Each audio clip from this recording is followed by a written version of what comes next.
scrub the spot, get the club to pop. When I come up with the crop, gotta love it or not. I'm hot from the hop to the scrub the spot, get the club to pop. When I come up with the scrub the spot, get the club to pop. When I come up with the scrub the spot, get the club to pop. When I come up with the scrub the spot, get the club to pop. When I come up with everybody, we do it. Everybody, we do it.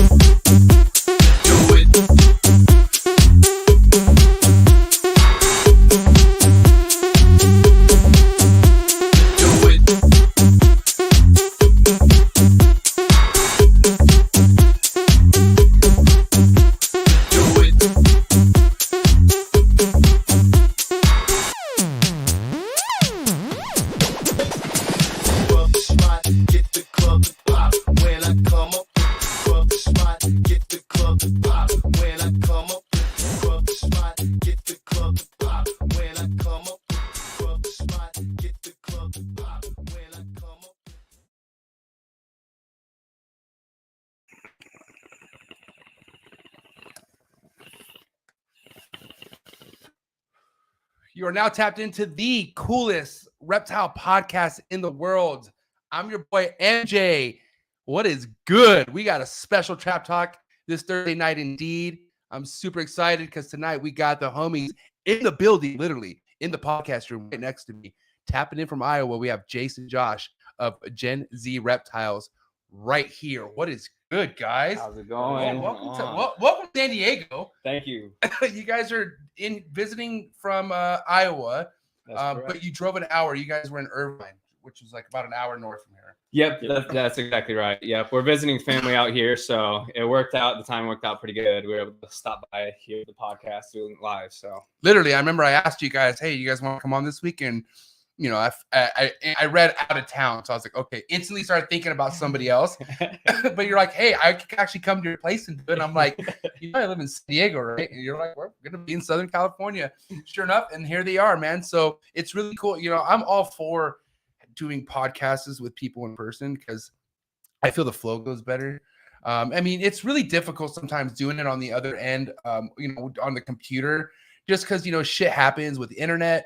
You know, it could just really fuck up the flow of things. I love the in-person interviews, bro. Yeah, so, no, I hear you, man. It's way different when you're in person. You get that energy exchange and everything. So yeah, I'm all about it. I'm glad it worked out like this. All right, so this is the first time I've had brothers on the show. These guys, these motherfucking brothers right here. Jace, 26 years old. 25. 25, my bad. I'm putting age on you. My bad. 25, fuck. 25, Jace, and we have fucking 18. Right? Josh, yes, sir. Josh, 18. God damn, I wish I was 18. But here we have a lot of youth, man. But this is awesome. So tell the people out there, everyone who's watching, give us a little background on what your involvement is with the ball pythons, because it is all about the ball pythons, correct? Yeah, for the most part, it's ball pythons. It started with other reptiles, but for the past couple of years, we've been Gen Z Reptiles, and we started out by turning something that was a long-term hobby for me into more of a business. And just this year, we went LLC route, S Corp route. So it's been interesting to kind of go into this partnership with my brother here and make business decisions instead of just keeping reptiles as a hobby. I love that. So, I mean, literally, we're looking at the business aspect right off the bat because you guys haven't been doing this too long. We were talking to Josh about that in the trap right now, about a couple years, which we'll dip into. So the business side of things, cool. We're going to literally have a huge piece of tonight's interview about the business side of things. Before we kind of get into that, why ball pythons, man? And let's, Josh, why don't you go first? Like, what is it about the ball pythons? So I would say the main reason is just think about how easy it is to care for the ball pythons. Number one, that makes it a really good pet, and that is a huge market around here. And so you look at the market and you think, okay, we can dominate that market because it is the hottest market, and that is a hot reptile to keep right now because the husbandry is cheap and those things eat.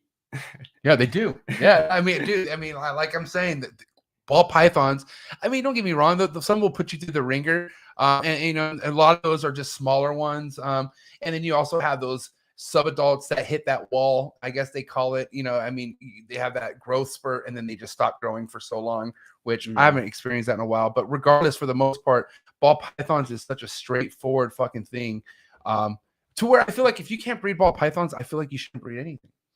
Yeah, that's probably right. I mean, it's just one of those super reliable species that when you're going through the breeding cycle, there's so much information that's out there online that it's kind of hard to go wrong if you can't figure that out. Yeah, probably should just spend more time learning about it. I mean, anybody who's interested, I feel like, should have the experience. But yeah, if you can't figure it out, spend more time researching it. So I did kind of go in order like I typically do because, you know, I have homies here in person. So I kind of like my mind's scattered, right? So before we move forward, right, I do want to give a shout out to the #1 rodent company in the game.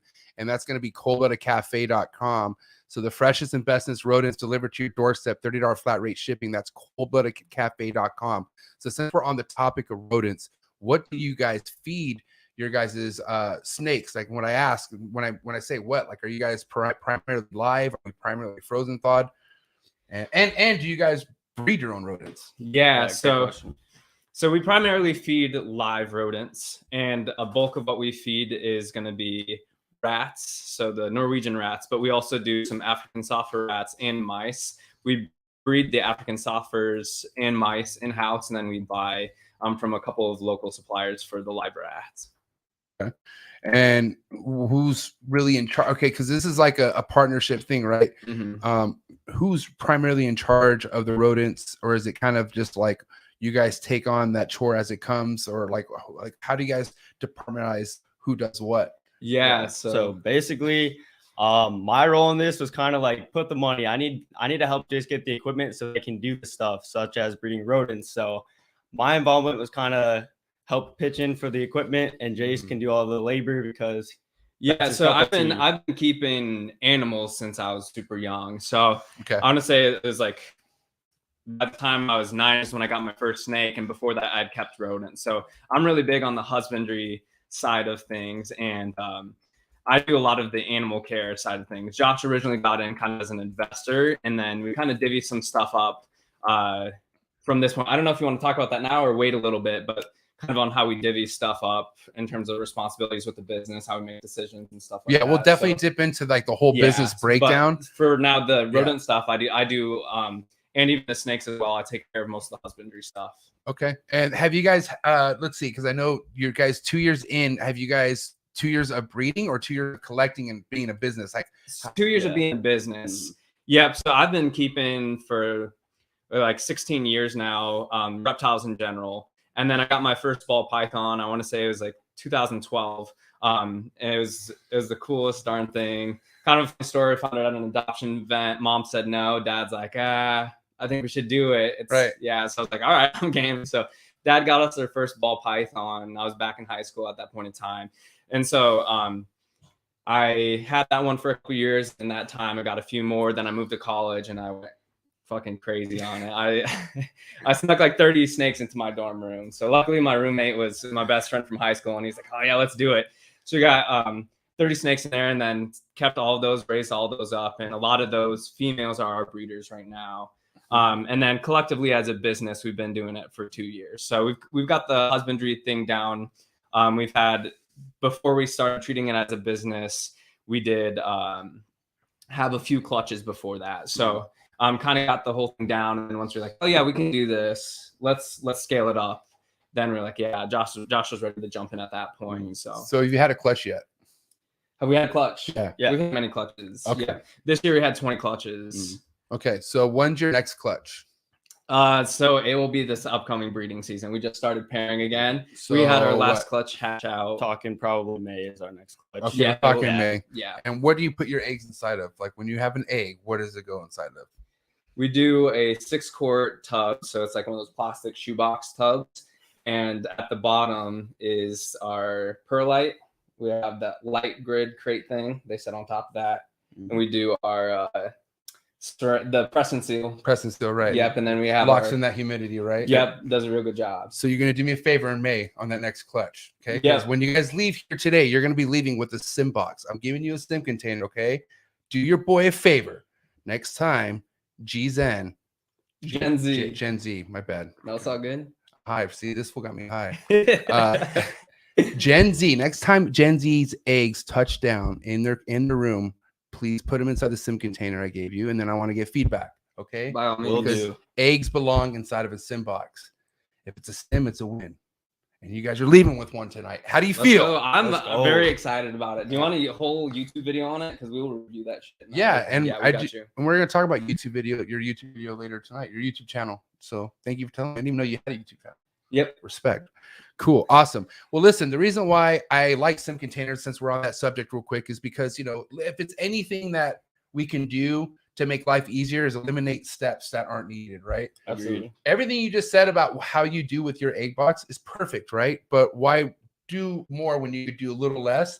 And like one thing I can't stand, even though it's crucial when you're using a 6-quart, you know, tub, is the food press and seal. That motherfucking bitch is hard to rip off, bro. When you're like pressed for time and you want to get those eggs in, and you're like, you know, the foil thing's all bent, you know, like it's just like, bro. So the cool thing about the sim box is you could do water, you could do perlite, you could do a vermiculite, whatever you want. I do vermiculite just because you know, things happen, right? Like, let's just say you put eggs inside of a sim container and you happen to just walk 5 feet from the table to the incubator and you trip over a cord, right? It's not gonna be too good with the whole shit, like with water, you know what I mean? Because water, it splashes. Vermiculite, perlite, perlite. Yeah. You don't have to worry about that. It's all, you know what I mean? So either way, you could go that route, what you do, but you don't need the food seal wrap. You don't need to no longer have to sit there and cover that, because the way these sim containers are designed, it keeps humidity like at the perfect point to where there's no like over access water dripping on the egg or anything. It's just crucial. You guys will see what that's all about. But yeah, man, shout out to Sim Container, shout out to John and Alex, because if it's one thing they also have on point other than the sim boxes is the monitor game. You guys just got to see Mac Trey, and Alice was asleep. She had her face out. But what do you guys think of the monitors, bro? Dude, Sick. Yeah, we gotta get some at some point. Yeah, those are sweet. And look, you're sitting next to a Green Tree monitor staring. I think that's Kevin. Kevin's staring at you right now saying, why don't you guys have monitors? So, I mean, we were talking about, check this guy, guys, check this out. I don't know if you guys, any of you know this. I didn't know this, but according to these two, Iowa has certain cities that don't allow certain species. And at one point, their city in 2012 That's when, yeah. So did not allow ball pythons. So is there was once. Is there more cities out there that don't allow ball I have pythons? to imagine that there probably is. Fuck, But that scares me. so I thought that's one thing we never had to worry about. yeah, up until 2012, we had no constrictors at all. So that was even that included corn snakes and king snakes, ball pythons, anything that wrapped its prey. So we actually started out on garter snakes because they don't constrict. That was like one of the few species that Garter snakes are cool, man. And they are. they're native out here, man. I wish we had time. You know, like if you guys got to hang out, we could go on some cool herping, like, you know, adventures around here. Yeah. We have a bunch of stuff down here in Southern California, bro. Love to be back. Yeah, we'll have some Especially out garter that, snakes, yeah. man. I got some really neat garter Yeah. snakes. But anyways, yeah, continue. Yeah, so basically up until that point in time, ball pythons were not allowed. And then once they were allowed is when we first started seeing them in the pet stores. And we're like, gotta have some of those. Mom was scared. She's like, oh, it's a python. It's going to kill. There's a lot of kids in the house. There's 5 siblings total. And then we have cousins that come over. So I know our cousin Tark said, shout out from 27th Avenue. He's watching here tonight. But he's, we had kids around all the time. So the mom was like, nah, I can't get that. And then dad was like, yeah, we're getting it. And so that's what started us out. And we fell in love instantly. It's yeah, like we talked about, it's just an awesome animal to have. Fuck yeah. Hell yeah. Yeah. Okay, now real quick, on to the next sponsor real quick. Okay, what do you guys know about Focus Cube Habitats? I mean, I guess you guys, in your sense, you guys don't really have a board. I mean, you can put a ball python in a Focus Cube Habitats. I actually know a few people out there who have a nice Focus Cube Habitat decked out for a ball python. But let me ask you this. Other than ball pythons, let's just say that your city was super lax. You could fucking add whatever you want. What species would you add other than a ball python? Retic for sure. Retic? Are you sure? You want that kind of mess? Yes. I think so. We don't know for sure. I really like your Condor, the Condor game. That's something that's so sweet. that's when Focus Cube Habitats comes through. Do you see that beautiful cage that Bianco's in? That's Focus Cube Habitat. You know that's gorgeous. My vision is to have, since you guys are sitting here next to me, all this will be Focus Cube Habitats. And the cool thing about Focus Cube Habitats, they're PVC built. but they don't actually warp out. Like they're not the ones that get floppy after a while. And I don't know, we'll kind of look more at that one after the podcast, but check out Focus Cube Habitats if you guys haven't checked them out already. And if you are getting into chondros, an arboreal species, then for sure you're going to want to check out Focus Cube Habitats, because that's where it's at. Because if it's one thing, like we were talking about adding, just buying shit and just adding more reptiles, well, guess what? You got to move your room around, right? That means you have to start Protectress. And when it's PVC plastic, you don't need to call your brother or your homie to help you move shit. Yes. You can move shit all on your own and do things. So shout out to Ashley and Steven at Focus Cube Habitats. Now, what kind of rack system do you guys use? We got a couple. We've got What's some the- mismatched stuff, but So- the main one is ARS. So you have ARS. How Mhm. long have you been using ARSs for? Not very long. Less than a year. Yep. Okay, same here. And you guys saw the one that I got from Antoine. So mine was used. Mine wasn't brand new, but you guys bought brand new racks. Yeah, that's correct. Okay. And a house adults. We got a 40 rack, and then we got a 75 rack. Jace knows the core size. I always Yeah, think on so that. it's the 55 tubs, and then the hatching. I think it's a 10 Okay. series. So some of the sub adults and then smaller adults we keep. Okay. Now, let me ask you this. How big of a decision was it for you guys to decide to invest? Because, I mean, dude, you could go so many different routes with the rack, man. Like, you could really build your own and keep it under a budget, you know what I mean? But other people see the investment side of things, like Absolutely. something that's going to last forever, you know what I mean? And who's like, who was the one to say, hey, yo, we should fucking pull the string and get these fucking Yeah, I would say that was me. I encouraged it. Respect. Jace was like, "Oh, we can get more snakes." I'm like, "Well, we got to invest in the equipment," and so we kind of went at it like smart. that. I wish I had Josh, because I was Yeah, like, bro. Jace, I was like, yo, what? Really? Home Depot? Watch me. And and what's crazy is like it's to each their own. Everyone has their own way of getting into things.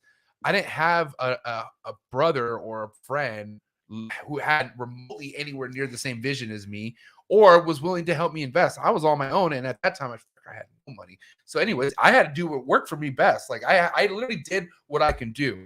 But to that being said, my first year breeding was a success, man. Everything to this, you guys saw my Home Depot racks are still in there. Motherfucking snakes are still busting eggs out of there. You know what I mean? Oh, for sure. But at the end of the day, I do know the investment in ARS caging. Mhm. And I also know the investment in, I'm going to say, the number one, the real deal, Oh, the yeah. gotta give it to stainless 'em. steel racks made in the United States. And this is OG of OG. If you're going to want to be anything, you're going to want to be a Freedom Breeder rack. And guess what? I don't even have a Freedom Breeder rack. I just been around them. You know what I mean? I've seen exactly what they have to offer. But that's nothing against ARS either. ARS is on their shit too. But I mean, at the end of the day, Freedom Breeder's Freedom Breeder. So I do want to say a quick shout out to Jesse, who's fucking in Maui right now, living it up, having a great time in Hawaii. Have a great time, buddy.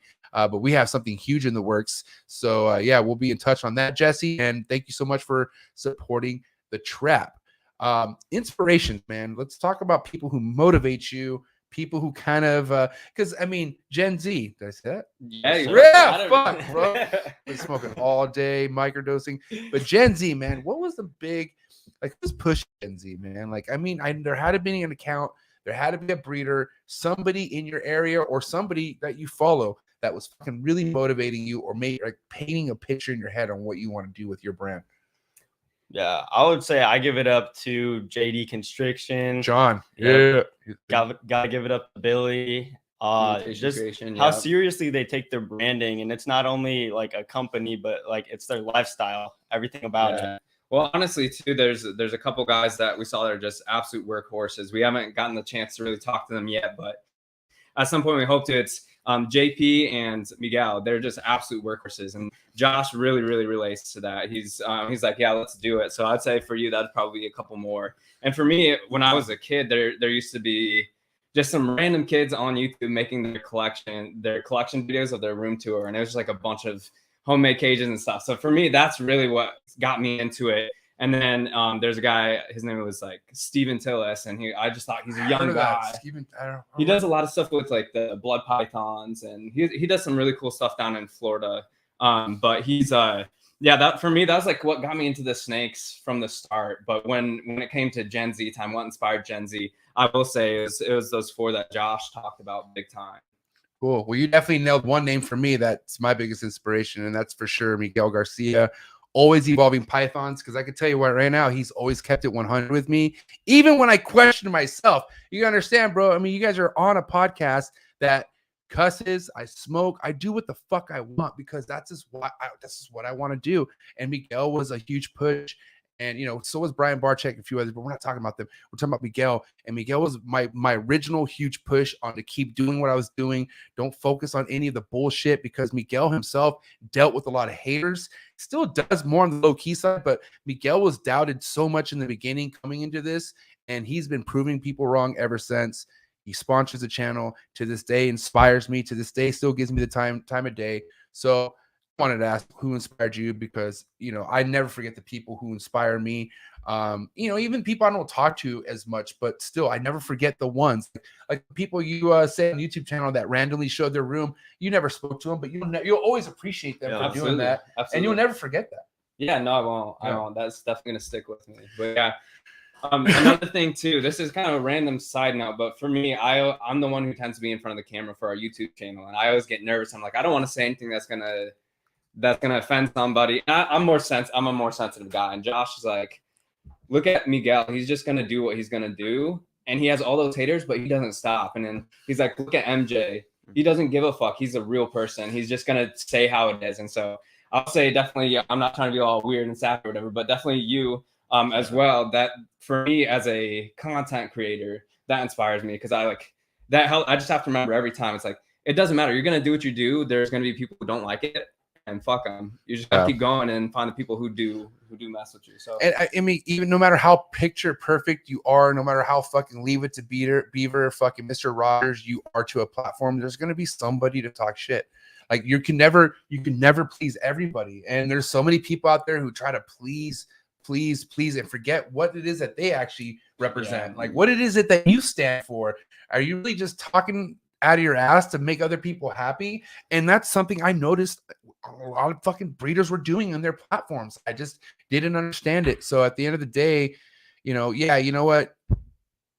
I love the children, man. Snakes are for the children, but there's some grown-ass men fucking breeding ball pythons. So there's some grown-ass men that want some real talk, and they want to hear some shit. They don't want the fucking bush, like, you know, to be put around the ringer and, like, you know, I don't know, man. You'd rather just hear it how it needs to be heard versus just fucking being beat around the bush. You know what I mean? Absolutely, yeah. Because how many people, Billy, shout out to Billy, Mutation Creation, talked about in the beginning, 2010, how he was fucking misled for over 2 years, breeding projects basically wasted because the misinformation he was being told by one specific person who specifically did not want him to gain or grow further. But Billy had to go through that. You know what I mean? And think about how hard it is to do that nowadays as somebody, because A, motherfuckers get put on blast, you know what I mean? But B, at the end of, you know, like there's so many different outlets, so many different platforms out there nowadays where you can gain information, so many different Patreon pages. Shout out to the Trap Talk Patreon page, but like Miguel's Patreon page, fucking Justin Kabelka's, like, you know, I don't want to say I started the whole, hey, I'm gonna invite my Patreon fucking family to my house and throw a big barbecue, but shout out to Justin. You know, Justin had all his Patreon VIPs over at his place. And I feel like that's like the biggest thing people should not sleep on. Oh, you son of a bitch. What just happened? Oh, sorry. I was like, what is that? I was like, the biggest thing that a lot of people sleep on, and this is, you guys should take note of this too, because you guys are literally, you're already grinding and working, building your empire, but don't sleep on your support. Like, don't sleep on the people who actually fuck with you. You know what I mean? Because at the end of the day, they don't need to fuck with you. There's so many other people that they decide that they could really choose and fuck with. And one thing you will see is people who support you and like it's like weather. They're like, hey, where'd this guy come from? You know, and then they disappear. But at the end of the day, you will see your true supporters, the ones who are truly looking for you to succeed. And those are the ones you always want to keep around you, man. Yeah, we already noticed those, man. We're at how many subs on YouTube? 1,200 maybe. Yeah, about 1,200 subs on YouTube, and we already have people coming up to us at the shows being like, hey, Gen Z, what's up? And that's how we, like, the ones that are there from the beginning. We just know. We take the mental note. Yeah, we remember your faces, that's for sure. So, okay, we're talking about your YouTube channel. So when did this get, like, when did this start? When did we start the YouTube channel? So it was during our first egg cutting season. So what was that? Almost 2 years now. Yeah, just about. just about 2 years. So basically from the start, I knew YouTube was going to be a grind and you got to be super consistent with it to make any growth. So we wanted to start documenting our journey right from the start. And so honestly, I think it's cool to look back at. And honestly, like that was just the biggest push, getting filming our start, and so that everyone could see how we progress. Like, you guys ready for? You want to Sample it? No, you want to see me go full MJ right now? Let's see it. Okay, I'm gonna go full MJ on something, because guys, I'm gonna fucking speak from the heart right now, man. Everything I haven't even dipped into their videos, but everything I see from the front of their fucking YouTube channel takes work. This is coming from somebody who does editing himself, and it's not easy to fucking put videos up like this consistently. Okay, so that being said, if you come across a channel that's nicely fucking presented like this and you're not subscribed, I'm subscribing now, but this is what you need to do. Check this out. For the people who don't fucking understand this, it is free to subscribe to somebody's YouTube channel. You don't have to pay. So guess what? Boom. That's it. That's all it takes to support somebody's channel. And just one subscription boosts somebody's motivation to keep putting out videos. So I just want to say, guys, this looks sick as fuck. I'm sorry I haven't been subscribed to your channel. I really don't fuck with, honestly, I'm not gonna lie. There's a lot of corny stuff out there, but when you have stuff genuine, when you have stuff going on your own, and the fact that you and your brother are collabing, this is awesome. So go subscribe to Gen Z Reptiles right now, guys. It's free. And then if you're not subscribed to this channel, then you're just a dick. Like it's free, man. You know what? I'm not gonna lie, guys. It was really discouraging in the beginning coming with the YouTube channel, because I had so many people telling me to, hey, go do it. And they didn't even subscribe. And I know this. I want to know why I know this? Because I was freaking out over subscriptions for a while. Meaning I had email notifications. So I paid attention every time someone subscribed. So yeah, a lot of names. I don't know who that is, but boom, I know this person, right? So you got to think, somebody who like was so gung-ho about wanting me to like watch, to start YouTube, even claim to watch my YouTube channels, and then like months later, boom, you see that they subscribe. So suspect. But that's not the only example. There's a lot of examples out there. And I feel like the reason why I got the subscription, because I was actually going somewhere. You know what I mean? Yeah. But why wait for that? Why wait for their wave to start? Why don't subscribe to them to the beginning, because they're putting themselves out there? So anyways, I pay attention to shit like that. So that's when I was like, no expectations. You can't really rely on anyone's support or your own support. And at the end of the day, who gives a fuck about how many people watch your videos? Who gives a fuck how many people subscribe to your YouTube? Just keep putting out content. And MJ, that's full MJ. Word. Need some water right there. Because it's always bothered me. I'm not gonna lie. That's one thing that's always bothered me, is like, why are people so like stubborn with the subscription? Like, I understand if it was $1 a month, like, or something, but it's fucking free. Yeah. And like, you don't need to like hit the notification bell, like, which that'd be cool if you do that too. But if you don't want to see it, then don't hit the notification bell. You know what I mean? But I don't know, man. Like, people get so caught up in their own, in their feelings, man. Yeah, that's one thing I was telling you about. Pay attention and hold on to your supporters. Is at the end of the day, you'll have some supporters who only support you until you pass them up. And once you pass them up, and they're just kind of I don't know, shit could get weird. Shit could get to where you don't talk to them every often, or now they unfollowed you, or like just weird. You know what I mean? So I think the biggest advantage that you guys have right now is you guys have each other, bro. Yeah, straight up. Yeah, I would absolutely agree with that, because when I was doing it by myself, I had some buddies that were doing it as well. But when it came to like, I would have never been able to do a YouTube channel as long as I would have done a couple of videos and given up if it wasn't for Josh, because like he's big on that. He's big on consistency. He sees the big picture vision, and even when things feel slow, he's like, just wait, it'll catch up. Just wait, it'll catch up. It'll be worth it. And so like yeah, for sure, it's a big deal having somebody in there with you that likes to grind and knows how it works out in the end. I like to push Jace to his full potential. And that's the younger brother talking. That's what I'm talking about, man. I love that shit. I can tell you right now, man. Jace was talking earlier, or no, Josh was talking earlier how he, the finance, he might have issues with numbers, right? Because he was in a little doubt earlier. So, let me ask you right now, what you can count, how many numbers right here, right? We got 1, 2, 3, 4, 5.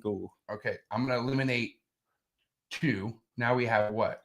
Dose. No, we don't. I eliminate motherfucker. I eliminate 2. I thought the thumb didn't count. That's how we do My it in bad. Gen Z. Maybe I They don't know. count the thumb. Okay, 3, right? Yes, Yeah, sir. yep. So 3 is the number that stands for how many times Royal Canadian Reptiles has been in the fucking chats this year. Will, let's fucking Okay, go. I love you, Will, but you have not been tapping in as frequently because I know you're busy and I love you, but he's here right now, and the fact that he's Can I say here, something about Will? please do, and then you say something, then I'll say something. Okay, real. Yeah. What do you, go? I just want to say big shouts to Will. Last time we were at the Tinley show, that one that just happened, we had a real good conversation with Will. We were feeling a little bit down because we were like, God, we're so fucking behind, man. And Will just gave us the pep talk.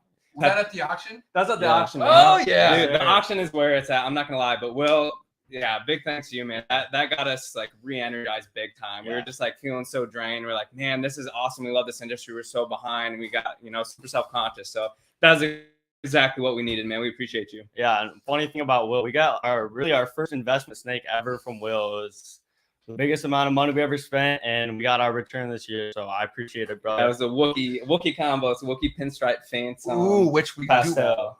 Wookiee is basically the highlight project of tonight's episode, which we will dip into because if it's information I'm lacking on is the Wookiee gene, but go figure, you got that snake from Will. Yep. Yes, sir. Yep. Wow. Okay. And I will say right now, Will, he's been here more than 3 times. I was being a smart ass. I love you, Will. Thank you so much for all the support, and thank you for inspiring many, many others besides us in the hobby. Because I can tell you right now, if it's another person out there who fucking inspires the shit out of me is Will's holdback game. And the reason why I have no issue not selling a female is because I know how important building that empire is. You know what I mean? Mm-hmm. And why is Will so sought after so much? Because he does not sell his fucking females. You know what I mean? And dude, that is some serious game right there. And I've had Will on my podcast 3 times. And Will would be on another time, more and more and more. I actually have something lined up for Will next year, which I'm very excited to do. But yeah, man, Will is just a wealth of knowledge, and I could talk to that guy for hours, bro. Honestly, and in person is even better. You know what I mean? 'Cause Will's fucking all about the vibe. Like Will has a great vibe, and it's especially if you catch him before he hits the casino. You know what I mean? He's fucking hyped. You know what I mean? Okay, so Canada. So let's talk about Canada real quick. Iowa's close to Canada? No, because Iowa's mid. I was middle. Yeah, Okay. it's like smack dab in the middle, dang there. So you got into the game, and what year was it when you guys were literally following, other ball python counts? Like it was kind of like you were literally starting to pay attention to people. Probably like in 2018, probably. Okay, so 3 years ago. Yeah, 3 years ago. Started following them, and then a year later we actually established. So Okay, we've been on the lookout. Okay, cool. What was I gonna? I just read Will's comment and I lost my train of thought. What were we talking about right before that? You're thinking about talking about Canada. Oh yes, okay, Yeah, Canada, okay. So who was the first Canadian breeder that really kind of like led you to other Canadian breeders? Because bro, Canada's fucking. Canada has fire. Insane, Corey Woods, Marcus Jane, I don't fucking even know. Billy. What's crazy? What's crazy is what's within mutation creation. Like fucking oh my god, why Austin? Yep. And then fucking Lauren Elian. My mind's so fucking fried right now. And then they had that other girl. What's her name? Allison or. Oh, I'm Blanking. Shit, but there's a girl in there. I'm so Yeah. sorry, but there's another girl in there who's killing it as well. But I mean, that's the kind of shit that Canada's working with. So, I mean, who was kind of your first Canadian breeder that was like really kind of put you on game? Well, probably MJ, Marcus James. Yeah, that's what I would say too. He goes way back. He's been bringing the heat for a minute now. So yeah, there's a really old YouTube video, and I can't remember whose account posted it, but like they did a little bit of I think it was Dave Kaufman maybe. Dave Kaufman. Shout out to Dave Kaufman. I think he did a video a while back with Marcus, and it was just it's a nuts video. That's crazy to see. But one thing he did say in there is something like he was talking about the business side of things, and that's where the was kind of started turning for me. I was never able to do it until I got back when I graduated from college. Is kind of when that started. But he said something where I was like, well, yeah, I can produce I'm gonna fuck up the values, but basically it was like I could produce let's see, $1,200 snakes, and that's $200,000 that you're making. I was like, whoa, that's crazy. That's like I'm looking for like a $40,000. You're like, after I graduate or yeah, something. right, You know what I'm saying? exactly. It's like 200,000 from snakes. You can do that? That's crazy. And what's crazy is like, man, when you're actually talking to somebody who's fucking with those kind of numbers, then you're going to see the reality of things. And I've talked about this kind of a lot lately on my podcast, but you have breeders who've been doing this 10 plus years and they keep themselves in that $300 to $1,000 range, like never even made a $5,000 snake. Right. So, but they have a following, they have a YouTube channel. They have people who look up to them, respect, which is cool, but they literally come out with videos to deteriorate them going that route, which could really limit people. Like, why limit your abilities? Like, the fuck, there would never be an Aussie Boy, there would never be a Canova, there would never be a RCR, a fucking 514, AEP, you name it, the list goes on. You know what I mean? Because you don't put that roof over your head. And if it's one thing about Marcus Jane, trip out, dude. I always paid attention, like how many fucking people he's put on, like Levance, you know what I mean? Even Will. I just did a Trap Clip Tuesday with Will, and we talked about people investing in enclosures over snakes, right? Mm-hmm. And Will was talking about, let the snakes make, if you're in a position, let the snakes fucking buy you those expensive enclosures before you go all fucking loaded into the enclosure before you make snakes, right? Mm-hmm. But then I asked him, I was like, okay, well, who helped you build your snakes? This is back in the day before there was anything out there. And he was like, Marcus Jane gave me the dimensions of his rack system. Oh. And in 2010, right, Will, correct me if I'm wrong, but back then when Will was trying to build the rack, who gave him fucking dimensions? It was fucking Marcus Jane, bro. Oh. How legendary is that? I mean, that's just one of many. You know what I mean? You have so many people that look up to Marcus Jane a lot. By the way, it's Marcus and Jane. Marcus and Jane was actually on the podcast. Jane is a savage. She knows her music, and she does primarily all the holdbacks. You know that? Well, I did. Yeah. I knew that because of the show. That's amazing. Yeah. So shout out to Marcus and Jane. Really killing it in Canada. And shout out to all the Canadian breeders out there, period. I mean, they're all on fire. And, man, just big things to come next year with the trap in Canada, just so you know. Very excited. Now, Canada, let me ask you guys this. Okay, I don't want to get all political, but do you guys have your shots? Do you guys do your shots, or do you do that? We'll keep that confidential, but the reason why I asked is because Canada has that crazy reptile show, like it cracks off. Oh, you can't go unless you can't go unless you're vaccinated, right? Yeah. So, and I'm vaccinated just because like my grandma made me, and like whatever, dude. I fucking got flu shots. It is what it is. I fucking whatever, dude. I've done worse. I preference. I get it, but mainly, I could tell you why I got that second shot, other than my grandma, love you, grandma, was the fucking so I could go to Canada and I could fuck with my Canadians, dude. So that's why I asked her. I was like, man, maybe you guys could go to the Canadian show too. But with that being said, we were talking about the laws and shit in Iowa. Are there any shows that go to Iowa, or like what's the nearest show by you guys? So we do have one in Davenport, Iowa that happens a couple times a year, and then another one in Des Moines, Iowa that happens a couple times a year. So they're really small. It's mostly, I feel like a lot of people will get supplies or probably like quality animals, not to dog on anything, just like nothing crazy. Somebody will go there for a normal ball python or pastel ball python. So they're very small scale shows, and it's nice to have them because it allows you to connect with local people. But I'd say probably like the closest big show would be Tinley. We're about 3.5 hours away from Tinley. So, dude, Tinley was cracking. It was bro. amazing. My first Tinley. How many Tinleys you guys been to? That'd be like 2 for me. Jace has been to a bunch of them. Damn, this one's been to 2. He's been more than I have, and he's fucking 18. So how many have you been to? I want to say at least like 6 or 7. Damn. Mm-hmm. So Tinley, you've been to Arlington? What? Have you been to Arlington? Yeah, we have. Yep. Okay, you've been to Daytona? Have not. Okay, you've been to St. Louis? Yes. Yep. And you're going to St. Louis this coming around? St. Louis is in I think this weekend, no? Yeah, I don't think we'll make it. We're not gonna make it, right? What is it? Schaumburg show? Schaumburg, too, yeah. Right? Okay, and then you haven't been to a West Coast show. You haven't been to Not yet. We're hoping to make it out. I don't know when, but hopefully within the next year. Cool. So you got to make it to a West Coast show.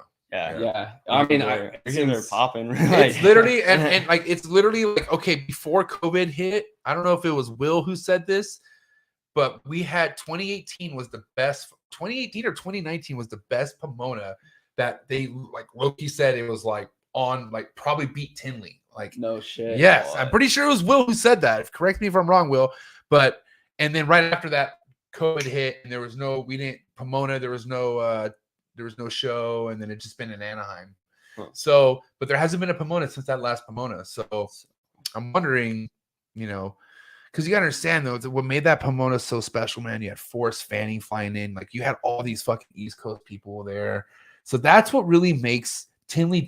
You have Tinley in the middle, and you have people willing to come from both sides. You know what I mean? Yep. But bro, Tinley was so magical. Don't get me wrong, man. Like I got to meet Forrest at a Reptile Super Show on the West Coast. That was probably one of the most memorable things. But when I fucking was at that bar at the Tinley, and I see Marshall Mendez is Forrest Fanning's favorite fucking breeder, and like my favorite breeder. Like that guy is heavy in my God book of snake breeders, right? But not only him, but fucking Gary Shavino. So I say what up to Marshall Mendez, and then he's like, let's sit down, and I'm drinking, and then here comes Gary Shavino, two of the most legendary guys. And if I'm saying somebody, if you guys don't know, I'm sorry, but if you know who I'm talking about, this is the kind of shit you experience at Tinley. But then I met you guys, right? But I met you guys. When did Troy introduce me to you guys? Was that at Tinley? That was at Tinley. That was. And shout out to Troy, because check it out. Honestly, man, like people hit me up all the time. Hey, you should have this person on. You should have this person on. Troy's a player, bro. I like Troy. So if Troy is going to mention somebody, I'm going to listen to him. And Troy's never mentioned anyone but you guys. So this is his one and only furl was you guys. So, and that's why I was like, I'm going to fuck with him, man. So instantly shout out to Troy, because Troy. Big shout out to Troy. Yeah. Call him my Uncle Troy. Uncle Troy. Josh's uncle. Yeah. He's a really good guy. And that's a down to earth dude. He puts the people first, and it's like when you talk to him, it just feels so authentic. Man, I mean, okay, I came into this like I was different, like I didn't come into this hobby ready to do business like these two. I came in here just, I had a job, and I just wanted to like collect reptiles and just, do and stay out of trouble. That was my thing. But it started to pick up, you know what I mean? And it started to like, I guess, get more serious. You know what I mean? What the fuck was I going with that? What were we talking about? Oh, Troy. Got it. Okay, my bad. Anyways, so Miguel would be like, hey, come to the shows, So I would like mainly only go to Pomona and shit because Miguel was going to be there. Like straight up. I didn't like anyone but Miguel. Like me at that time, whoever local to me, I didn't fuck with anyone but Miguel. So if I went to a show, it was to go to Miguel. And then I remember going to a show, and like all these people are coming to Miguel, just like fucking like fanboying him, you know what I mean? And then like you don't tell me like, oh yeah, this will talk shit about me, like, and I'm just like, oh really? So I'm just kind of like I'm not trying to meet nobody. I'm like hanging out with him, but I'm not trying to be cool with nobody. Like I'm kind of being a dick, to be honest. Like I'm just like, what up, like not trying to, whatever. But anyways, I see Troy.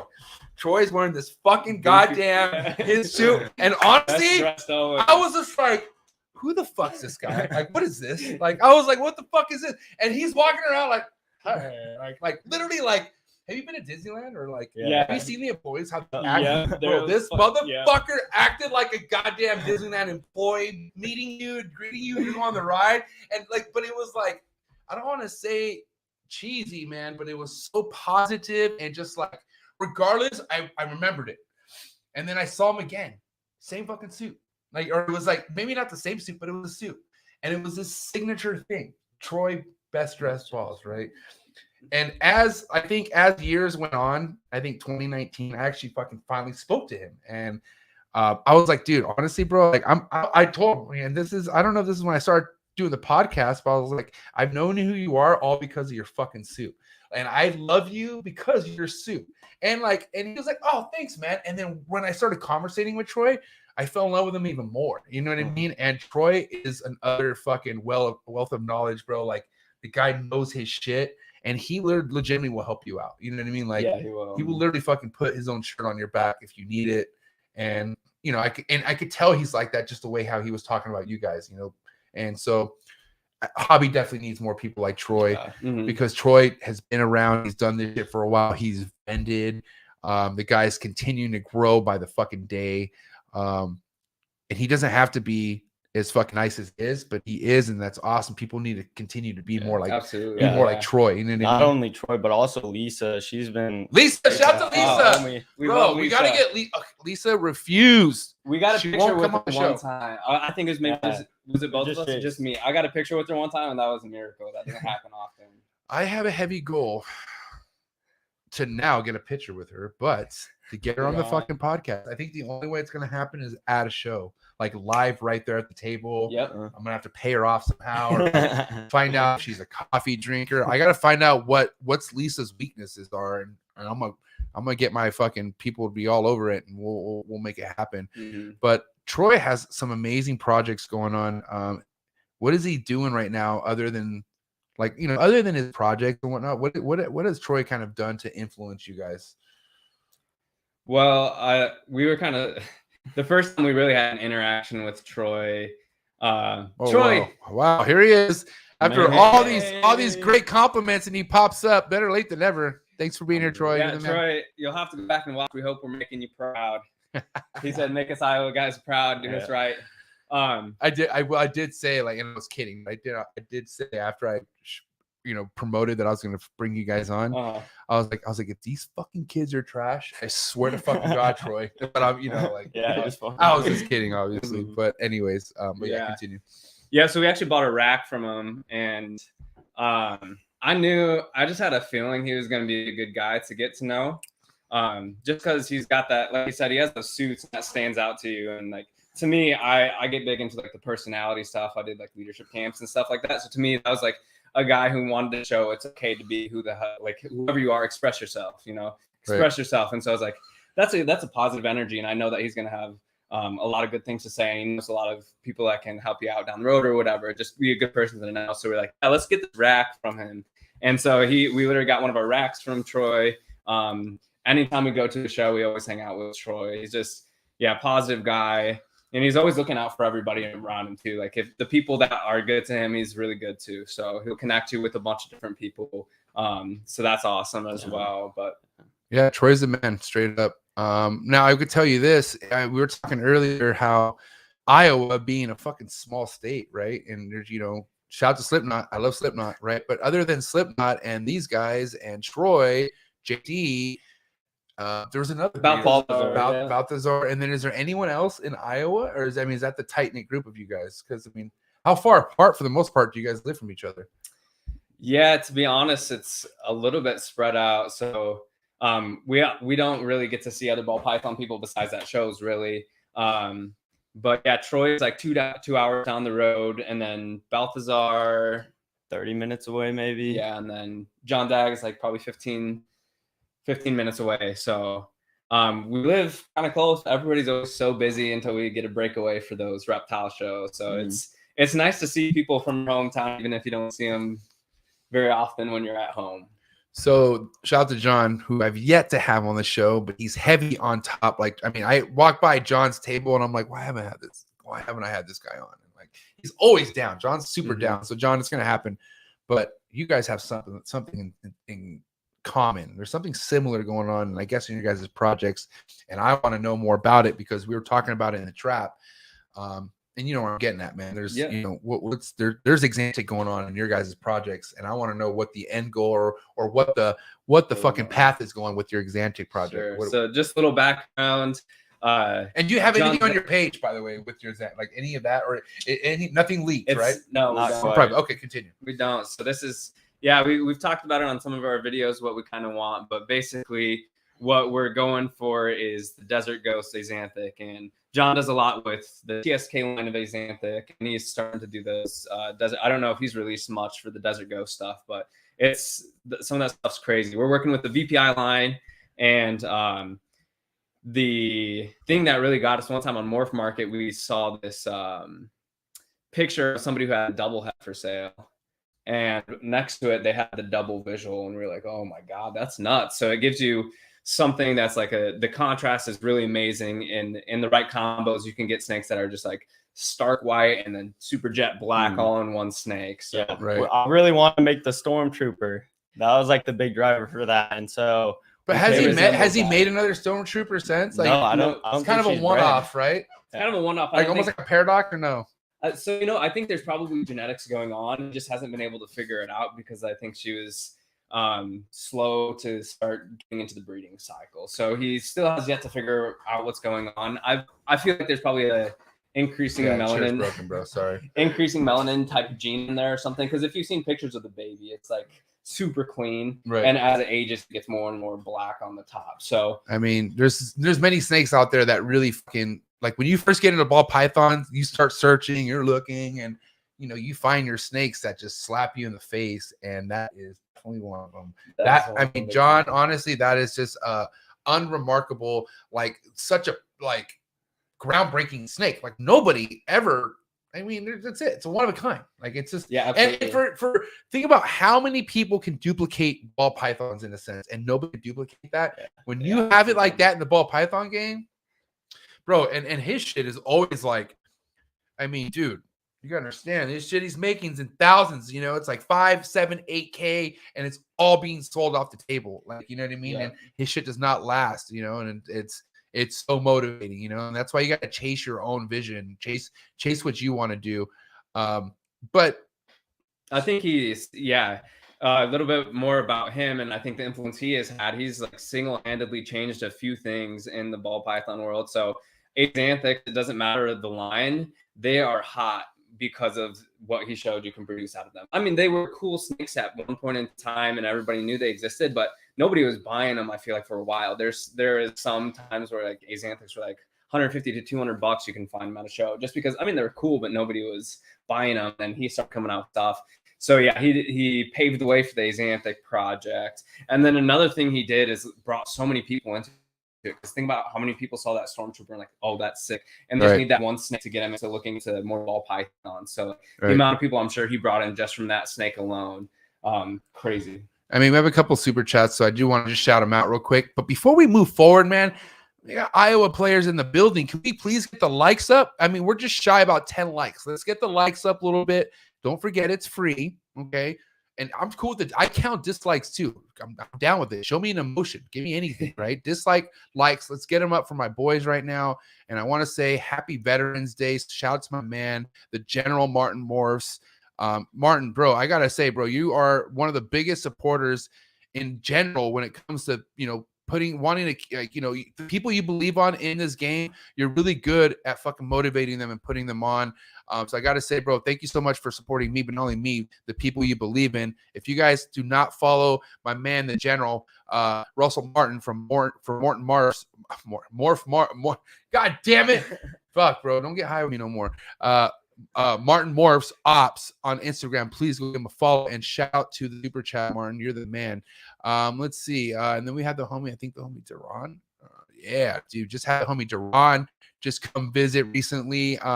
Let's see. Not only the host of the Coolest Reptile podcast, but cool ass human being. Thanks for having it. Yeah, so check it out. The homie Duran actually came and visited the trap. And then I actually got to take him to a taco shop that I usually go crunch at. But shout out to the homie Duran for visiting. Thanks for tapping in, man. And thanks for bringing a homie with you. You had somebody from the East Coast, from DC, come over and hang out. And, man, I don't know. Let me ask you guys this. How many times are you having somebody come over to your house and look at your animals? Like, I mean, like somebody new. Like, is it frequent? Like, they could be family members. It could be neighbors, friends, whoever. But how often are people coming over to your house to check out your stuff? Honestly, I wouldn't say ever, unless they're like close. I will say though, at one point in time when I was back in high school, every weekend, people that went into reptiles every weekend. More recently with the pandemic and all that, but it's been tough. It's been tough. But I mean, Jace can explain the next part. Like we're in the process of getting a new facility, so to say, and like Jace is going to be purchasing a house soon. So. Yeah. So my big goal is that with that is obviously have more space for our snake projects, but also I love that, like, one of the biggest parts about this hobby is connecting with people, no matter how much into it they are. I love even people who are scared of reptiles, bring them over because it's like a really cool experience. You get the adrenaline going and all of that, and it's just an awesome experience. And then it gives you something to connect about. I'm not gonna lie, I'm kind of a shy guy by nature, but if I know my shit, then I'm gonna talk about it all day long. So snakes do that for me, reptiles do that for me. I know shy guys who get into their element like at shows. You know what I mean? Because at shows you're like, and you're talking about shit that's nature to you. It's like fucking, you know, like I fucking know everything this guy's talking about.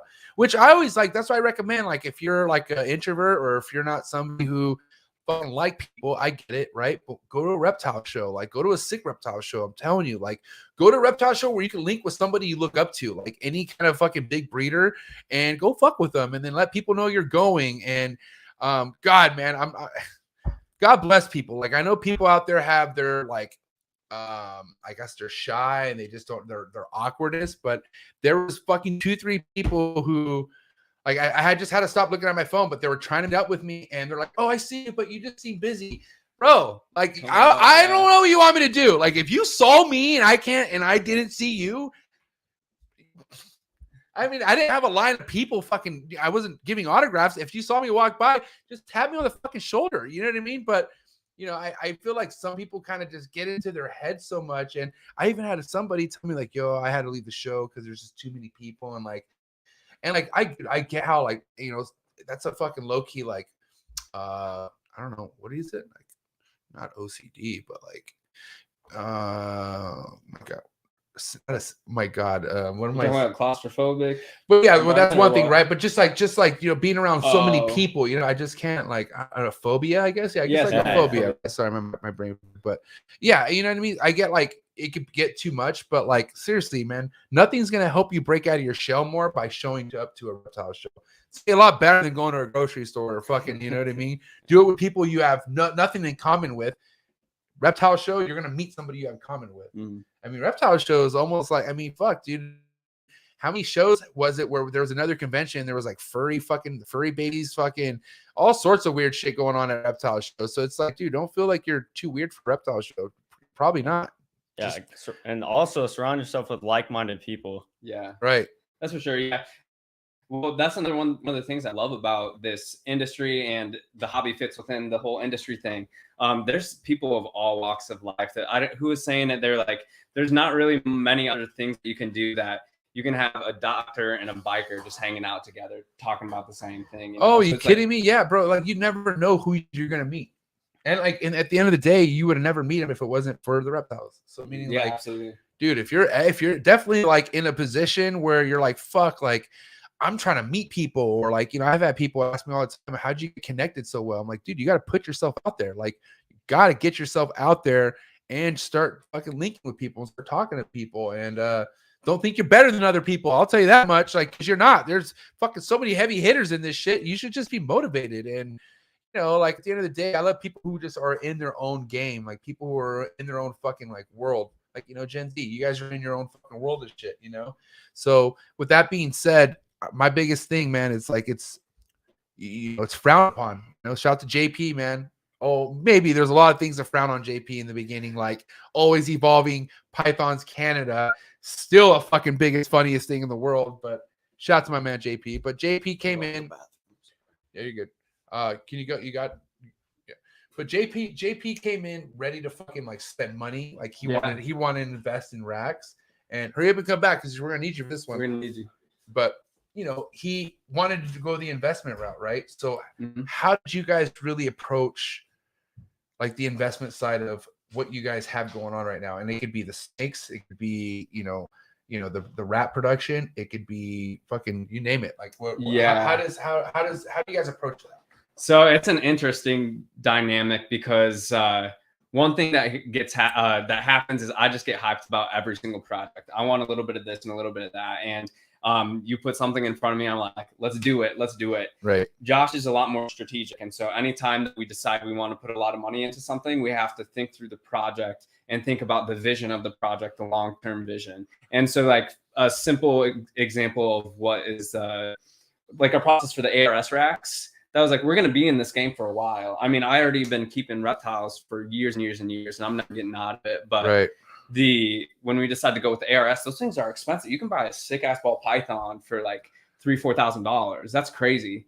But you're going to be keeping your animals in these really high quality enclosures, and down like in the long run, it's going to be completely worth it to have these because they'll stay with you for a long time. And also on top of that, they hold their value. So like if you need to if you need to sell your ARS and you want to say upgrade to Freedom Breeder or something like that, somebody's going to buy your ARS racks for about what you paid for them. So like that was another thing. You just have to make it make sense. But we're talking about the investment side of things and how we kind of go about it. Because dude, I'm not gonna lie, bro. Like you're fucking 18, man. So like looking at this shit, like I mean, if you would have put me at 18 years old, and the way I loved reptiles, but like the whole like spending $300 on a snake, like I would have thought that was fucking impossible. I would have never do it. And here we are, somebody like you who has a brother who's 6 years older, 7 years. And you're the one who's more the strong side of the finance part. So what's your vision like, man? Like kind of break it down and like, how do you look at things and how do you determine, okay, this is something that's feasible or this is something that has, that's worth the risk, I guess you could say. Yeah. So, honestly, it started way back when I was 16. I had a random passion for finances and entrepreneurship. And so, that's kind of why I'm like the head of that. And basically when I was 16, I started working jobs and at 14.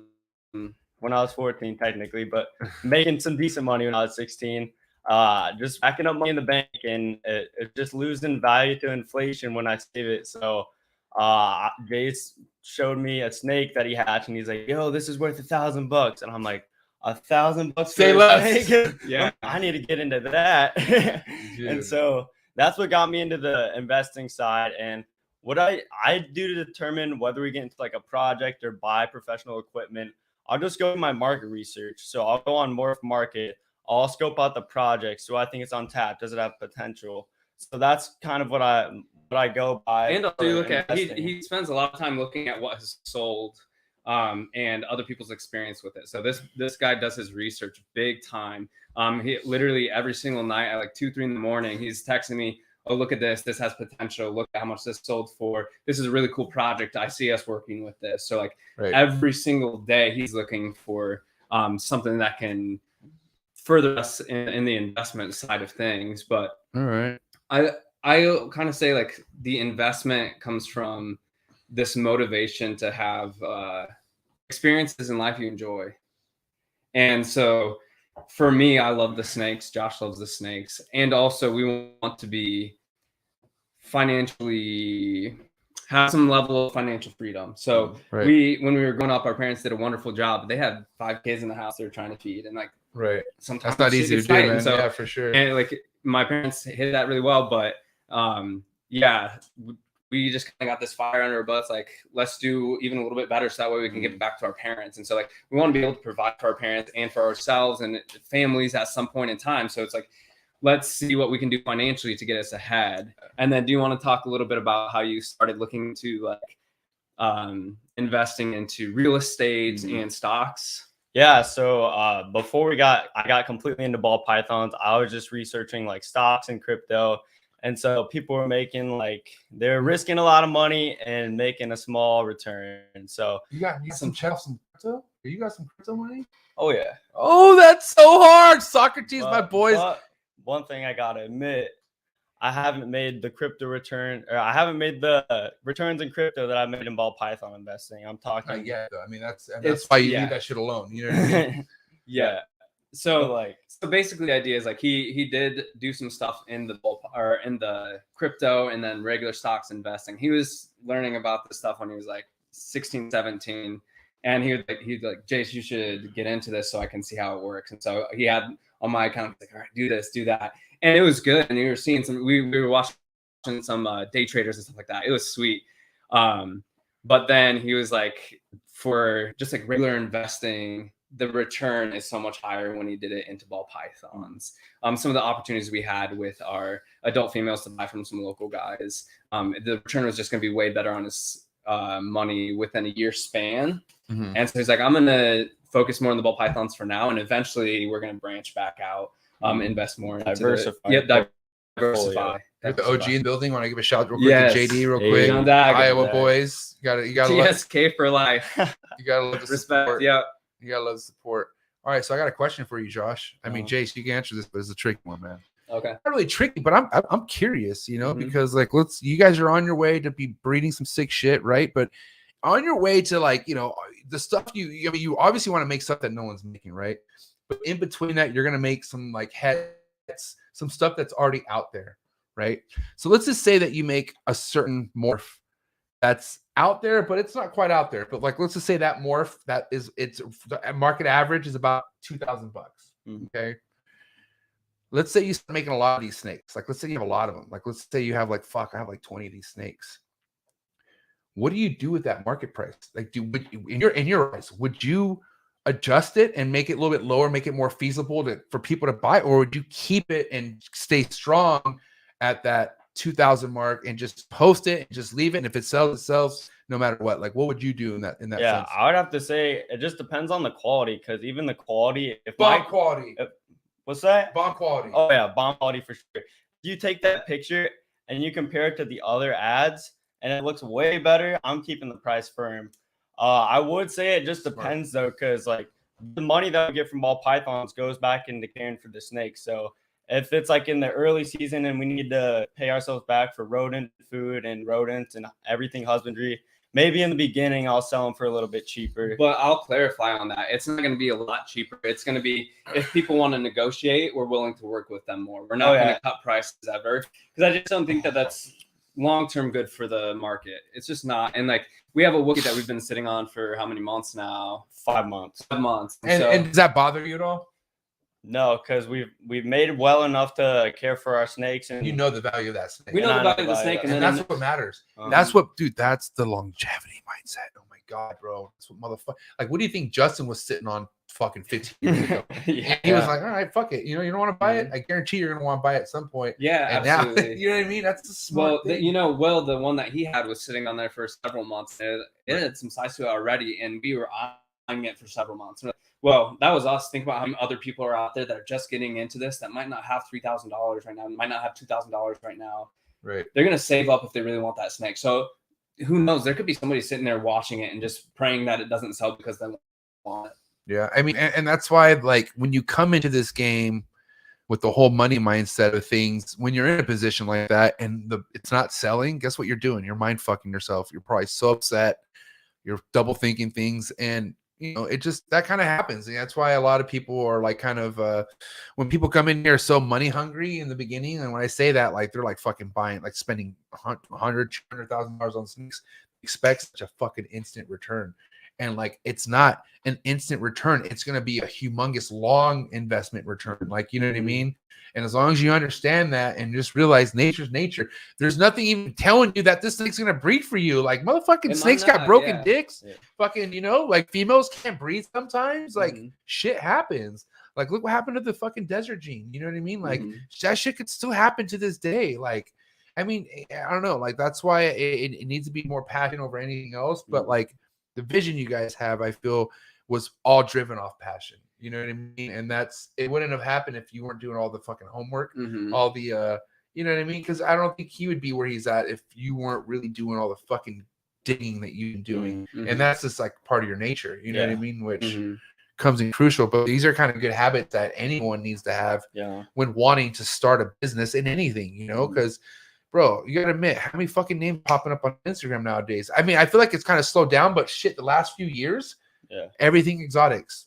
Fucking my exotics, like everything is my exotics, you know what I mean? And it never stopped. But at the end of the day, it's like, what are these people really like where's their value going? Like, you know what I mean? Are they building value in their brand, or are they just cool with fucking creating a logo and doing sticker swaps? You know what I mean? Like, and that's fine. They make up a very important part of this hobby too, because like there's a lot of overflow with snakes that a lot of the bigger breeders will make, and they're not going to be worth all that high, you know, like we're not going to probably buy something that's like $150 unless it's something that we think could be special for adding. But like most of the time, we're not going to buy anything that's $150. So where does that snake go? It goes to a hobbyist breeder. They're so important, or a hobbyist keeper even. They're so important in this industry. And if they decide to stick to the sticker swaps and stuff, that's fine.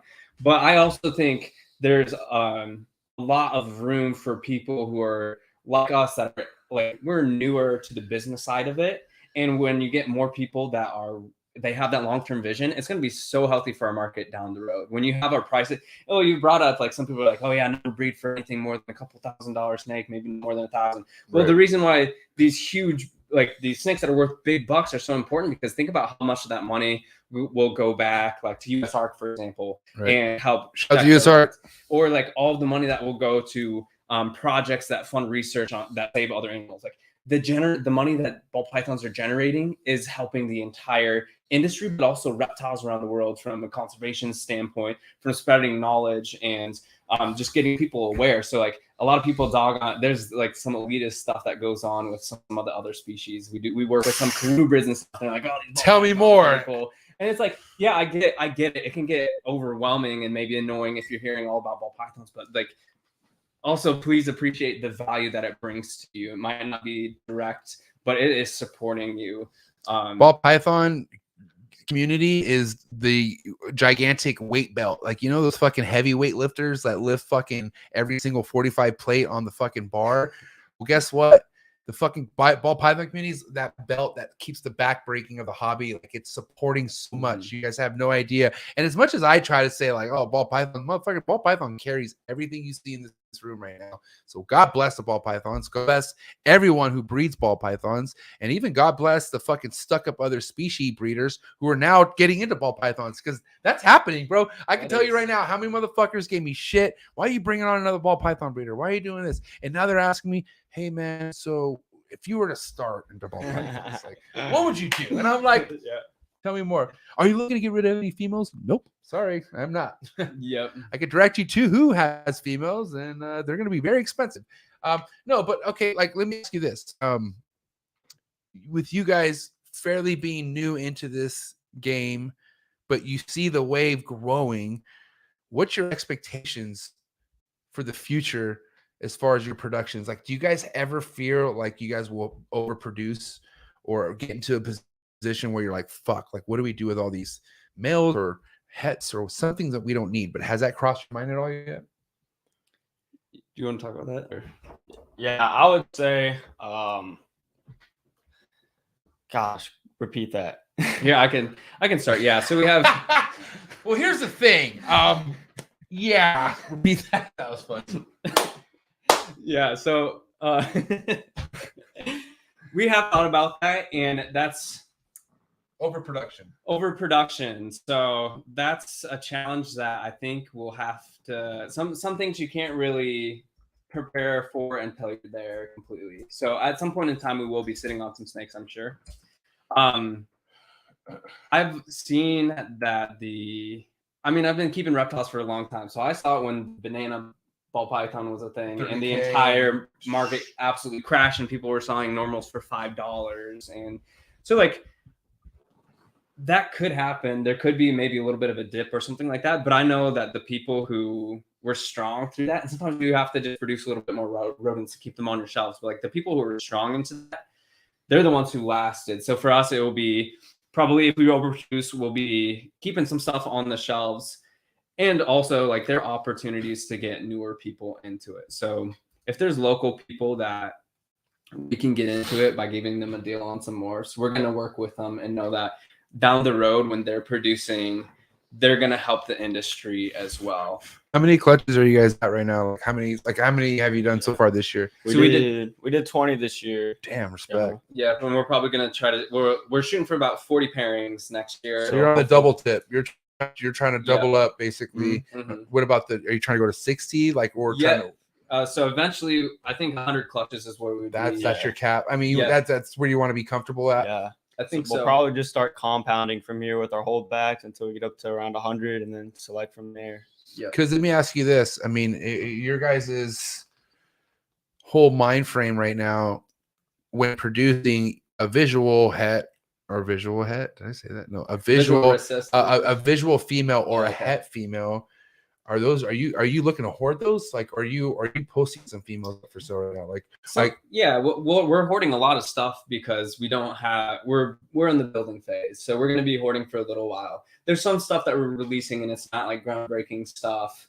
But in these upcoming 2 years, we'll have some stuff that's we feel like is definitely going to be cutting edge stuff. So at that point in time, we'll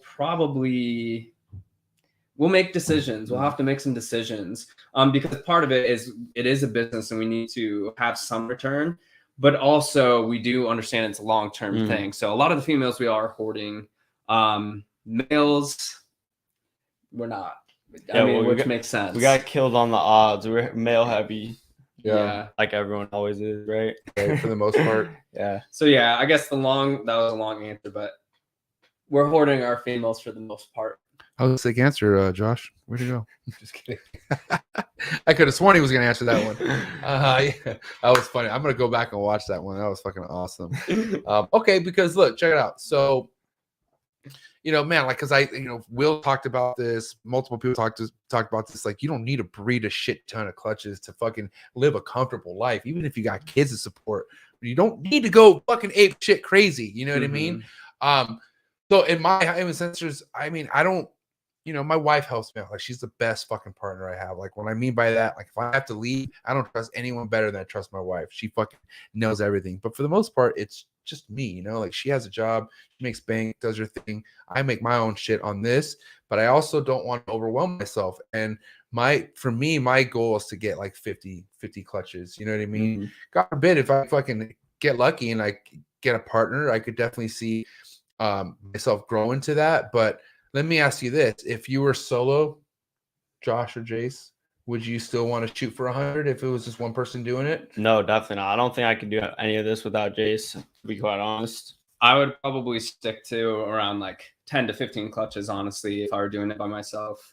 And we wouldn't be investing like this. If there's no way I would have bought a snake over like $500. So you take into the factor that you have the kind of fucking support that's reliable and something that is like, I mean, it's your guys's. It's like, and that's why my wife comes through clutch, because dude, this is hers too. You know what I mean? Like I'm gonna retire. My goal is to fucking match what she gets paid, and she gets paid a lot. But my goal is to match her pay and get her over to help me and fucking be my Lori Barczyk. You know what I mean? Absolutely, help me sell fucking straight t-shirts and shit and get my gift shop going. Because if it's one thing about the Reptarium, their gift shop's on fire. Shout out to Lori Barczyk. But man, I mean, that's why it's like, okay, hold on. I gotta ask. Any of you guys got a girlfriend? Single. Both single? Damn. Girls, okay, don't fuck up the vibe though. You know what I mean? Like, hopefully if there's twins or sisters out there, come as a package. But I don't want none of this fucking weirdo shit, because girls are fucked up out there, And guys are fucked up too, don't get me wrong. God damn, man. My dad always told me if it's one thing, girls will ruin your life. And then that goes for guys too. So just saying, girls, don't get all bad. But anyways, okay, so that helps. It does help because, dude, man, that could really put a funk into things. Well, we've talked about that a lot too, and it's like our hope is that whoever ends up, hopefully there's somebody good that comes along the way, and then when they end up coming, family's big for us. So like one of that's what matters. Yeah, the biggest thing is like they can get along with family and respect what we do, respect who we are, and that'll be a big deal. And this reptile thing's a family thing. Yeah, so for us it absolutely is. Yeah. I mean, because it's within that you guys are a family, so that's why it's like shit. In order for it to work, you need to go on with the family and what the family business is, Absolutely. Because if it's one thing that just, I mean, God forbid anyone who goes through this with their significant other, but when you have a vision like this, and then you have someone who's constantly dragging you down or asking, why are you doing it? Like, what the fuck? It's really hard to push through and keep this going. You know what I mean? So, I mean, at the end of the day, like, there's some people out there who just don't fucking understand why people keep snakes and stuff like that. But if you're somebody who really believes in it and you love it, and you have somebody who doesn't understand it, man, that's going to be tough to do. Like, I feel like you two are better off being single until that right person comes and it just fucking fits in like a puzzle piece. You know what I mean? Because at the end of the day, like, dude, we're a unique business, man. But it's growing by the day, and it's fucking shit's booming. I'll tell you that, man. And it's getting a lot less like, oh, what, snakes? Like, people are a lot more accepting to snakes now. I feel like way more than what it was 10 years ago. You know what I mean? So I think that's all because of like the shit that's being put out on YouTube, all the celebrity fucking collabs that Barczyk's been doing, and Miguel and shit like that. So that shit's all huge, man. It's all definitely a huge part of the game. Now, with your guys' social media, right? Like, I mean, I'm not gonna lie, man. Another reason why I don't care. I don't say I don't care, but if somebody has 60,000 followers, I don't look at that as like, oh my God, this motherfucker. Like, dude, there's so many ways of fucking faking that. There is. Okay. And there's a lot of people out there who fake it. I know I'm not going to say any names, But there's homies of mine, I know that fake it. I know you fake it. I'm not gonna say anything, but is it that important to you guys? Like, as far as like the rush, like, oh, I need to get to 10,000K, or like, you know, and I feel like that's the reason why I don't like sticker swaps. Like, I feel like is it more about getting your brand out? Is it more to get your fucking following up? And that way you could just have a cool number. Like, what's the real purpose behind wanting to fucking get your brand out there? Because I've literally had people, I've been talk to people who get eaten up on how they don't have so many followers. They get eaten up on how many fucking, oh, nobody likes my shit. Like, literally, bro, I've had to fucking literally cut people off because they come to me asking why I don't look at their shit. And I'm like, what? Like, wow, like that's fucking crazy. But there's people out there who eat themselves up. What's your guys' outlook on the social media platforms? Like, even YouTube, Instagram, like, have you guys ever, and you could be real, have you ever considered fucking reaching for, like, you know, either like, you know, because, you know, you could sponsor a post, you could put money, like putting money into social media basically is what I'm saying. Have you guys ever thought about that? We're pretty big on like organically growing it. So we'd rather have more quality followers who are like engaging in our content than 10,000 fake ones, so to say. Right. Yeah, that's exactly right. And it's like, it is motivating when you get more followers. It's exciting. It feels good to see that big number. But at the end of the day, we're really hoping that if anybody's actually interested, they can follow along with us. And like, another thing is like that YouTube has been huge for us because we started as a nobody. And like when people were like trying to buy snakes from us on Morph Market, they didn't know who we were. And so like they see that we have a YouTube video that comes out once to twice a week, depending on the part of the year. And so that's given us a lot of credibility that way. That's been a huge thing for us. At some point in time, we do hope to have a lot of different sources of income. Diversity is really important. And so if we got to a point where the social media, if enough people like who we were and that was feasible, we'll do that. We're not going to stop from it, but it's not going to eat us up. We understand that it's a slow process and you don't want to just buy followers or some shit like that. Well, it gets even slower if you're only doing one of the many things you could be doing. Like, fuck, like YouTube and Instagram go hand in hand together. Like, it's kind of like it's kind of limiting yourself if you're not putting yourself out there on YouTube. And, you know, and I understand that, but that's the thing. People motherfucking think YouTube's easy.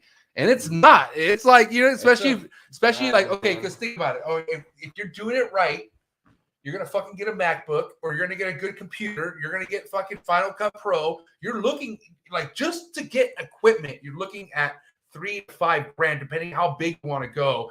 Camera equipment can push it could push you into 10K, right? And that's just the equipment. Then you got to put the shit together. Then you got to edit.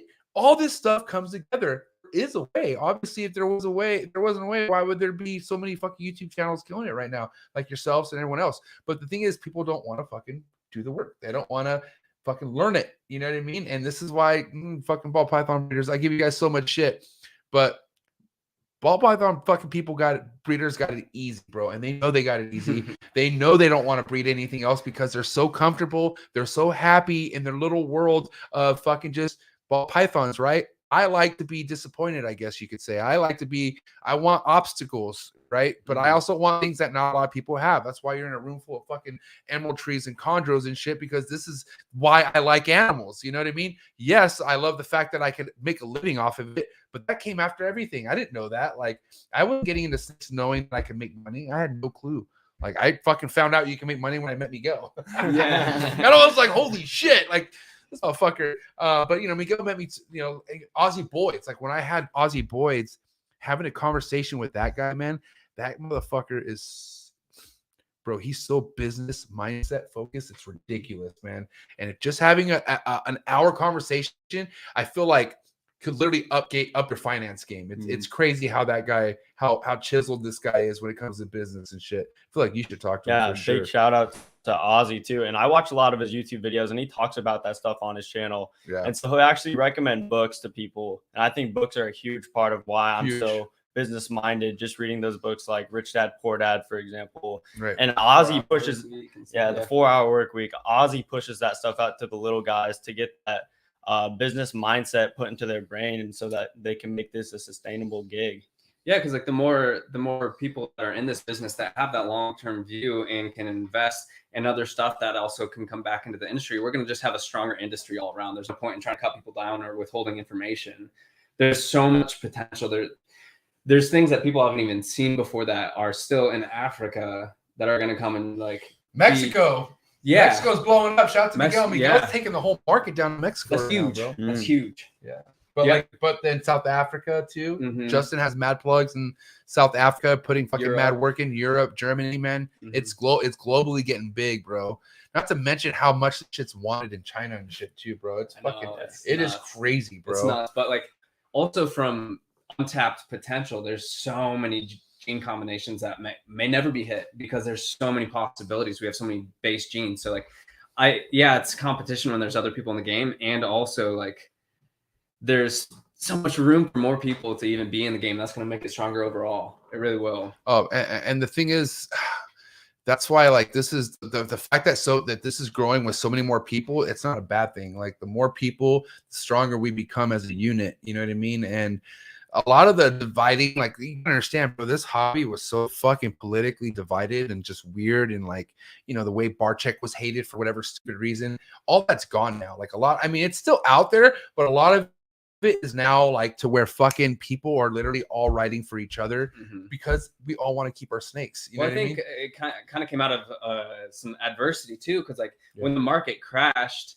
there's a lot of people who got out of it, and so the people who stuck with it, they're like, there's no way we can continue with this unless we're strong with it. So they started building the industry back up, and then new people that join have influence. Before that point in time, everybody thought, oh, it is a get rich scheme. Let's buy a banana. I bought a banana when it was $500, thinking that this next year I'm going to pump out $500 snakes, and it was just that might tank the entire ball python world. So you had a lot of salty people, and I feel like that also the salty people are some of the people who are jealous of people.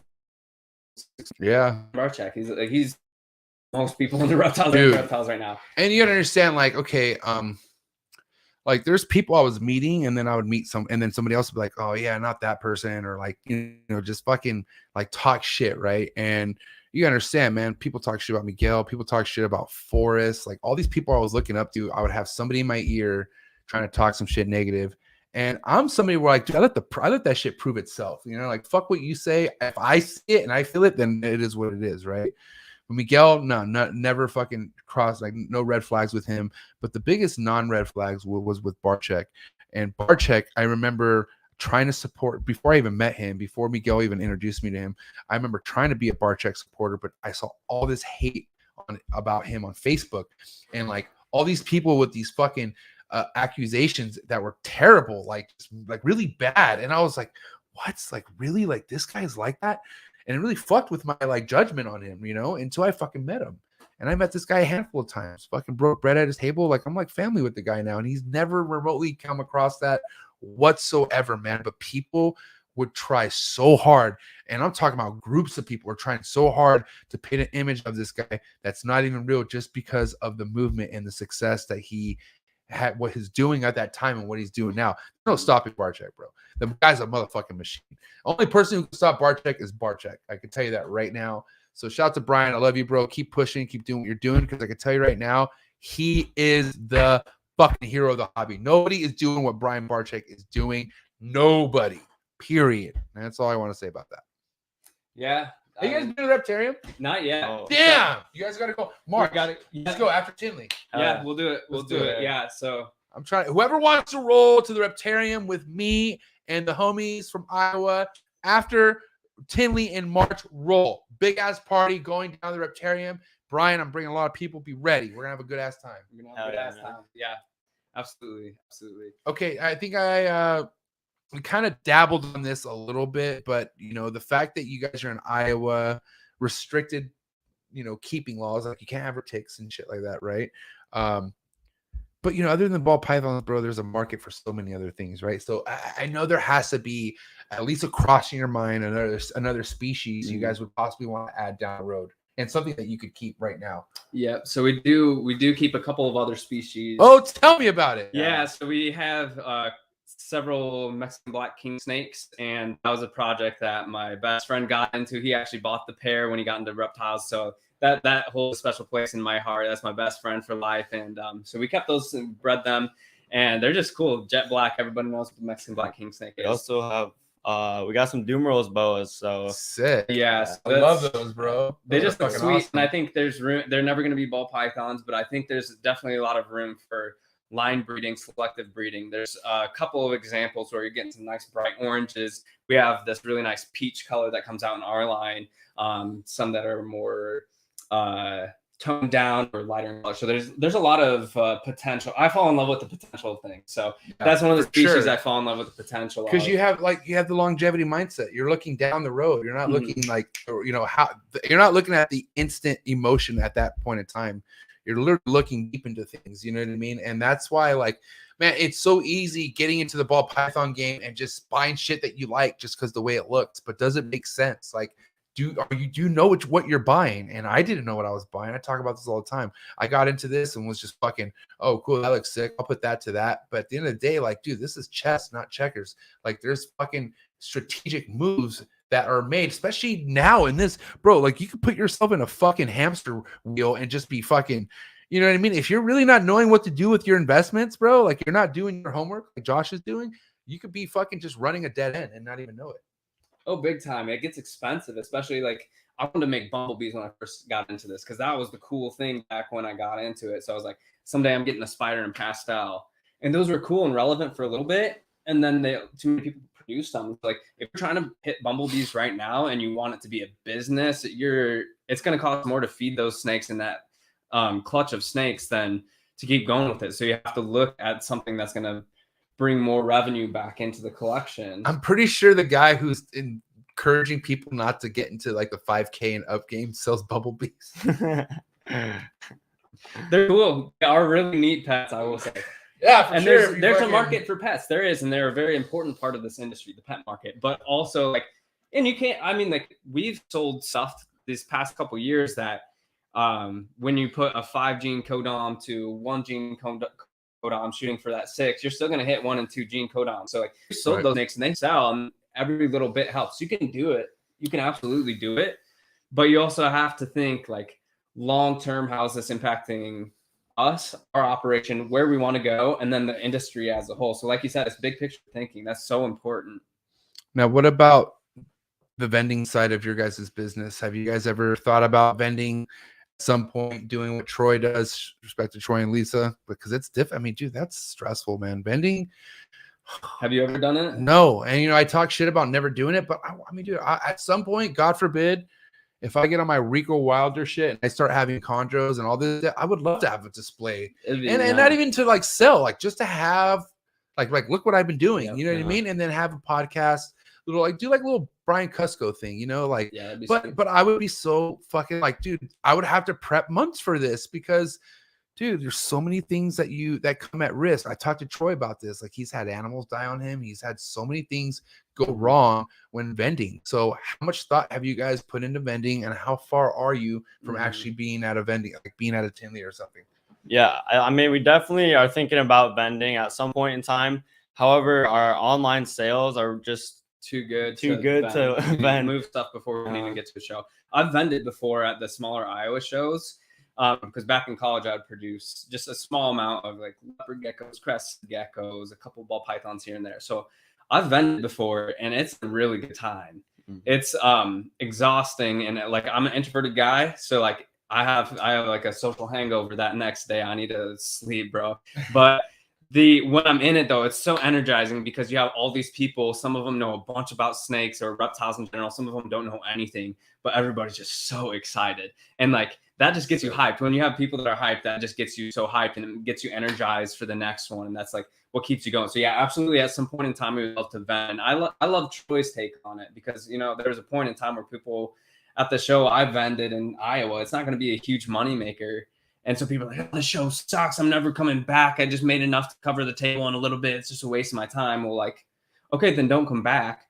The way Troy views it is like, if we're able to pay for the table and then like some of the costs associated, we're doing freaking good because guess what this is? This is marketing. This is advertisement. Right. That plays a huge role in the marketing of your business for the long term as well. So like Troy has made so many good relationships and people know who he is because he vends shows. John Zach as well. He's like, you know, We like to take videos at the show. So we're like, is that cool if we do it? And he's like, absolutely. You guys are going to make me a sale off of your video in a couple months. So by all means. And there's other people that are like, oh, no, $1,500 for each picture. And I'm like, well, then we won't help you advertise. Yeah.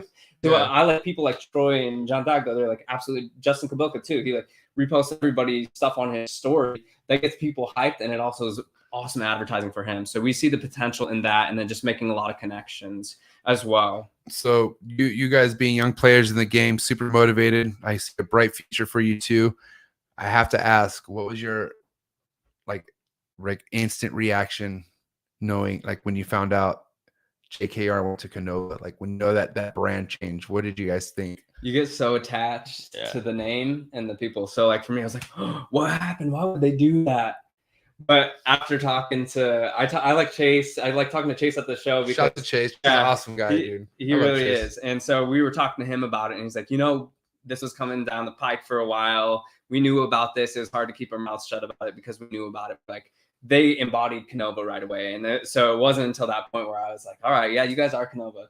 My initial reaction was like, it was like such a fucking altogether switch. You know what I mean? It was. And it was all perfectly like, because Justin, gave me, I forgot what show it was, but it was like a couple months before the launch.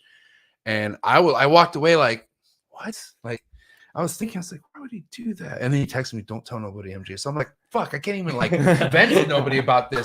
So I'm like, it's just eating me away. And I will say, sorry, Justin, but I did tell Matt Summers, because Matt Summers is my fucking travel manager, bro. I tell him everything. I got to vent to somebody, but Matt did not tell nobody. I can promise you that. Matt is one of your customers. So respect. Anyways, yeah, I was like thinking, like, why? I was like, is he gonna quit? Like, is it like, and talking to him a little bit more about it. It's not just him. Like, it's not Justin Kabilka Reptiles. Like, Chase, like, he has a whole crew. Like, you know what I mean? And it's like, for what he has and for what he's expanding and continuing to do every day at his facility, bro, way more than one person's doing that. So at the end of the day, I don't think he's a selfish piece of shit. I feel like he didn't want to just walk around and set up a booth that always just said Justin Kabilka Reptiles. My biggest thing is, why Canova? I mean, not why, don't get me, why not? But like, why Canova? And that's it's just such a unique name, It's sick, don't get me wrong, but it relates to nothing with reptiles. Yeah, I like how the INO stands for innovation in the Canova name. And so Justin didn't know that. That's sick as shit. Not as hard. Yeah, he does a good job of not only thinking about being a presence, like a name well known in the presence of reptiles, but like the whole name Canova, just remembering Canova, not even having to do anything with reptiles, makes his brand stand out so much more. Yeah, because everybody is something reptile, something exotic. Oh, Canova sounds like a designer line. Like, I'm talking about, like, you go to Nordstrom's, I'm like, okay, you got that Canova shirt, or like Burberry. You know what I mean? Like, it's so designer. Yeah, and so it is so designer. It makes me mad, like, because it's like, you can't, like, it's not like Fanova, like, it's not like you could just, he just made, dude, that's a fucking sick ass name, like, you know what I mean? Like, it's like very like, man, I don't know, it's like Jurassic Park introduction, like the intro to Jurassic Park. I don't fucking. It's sick, yeah. No, I got you.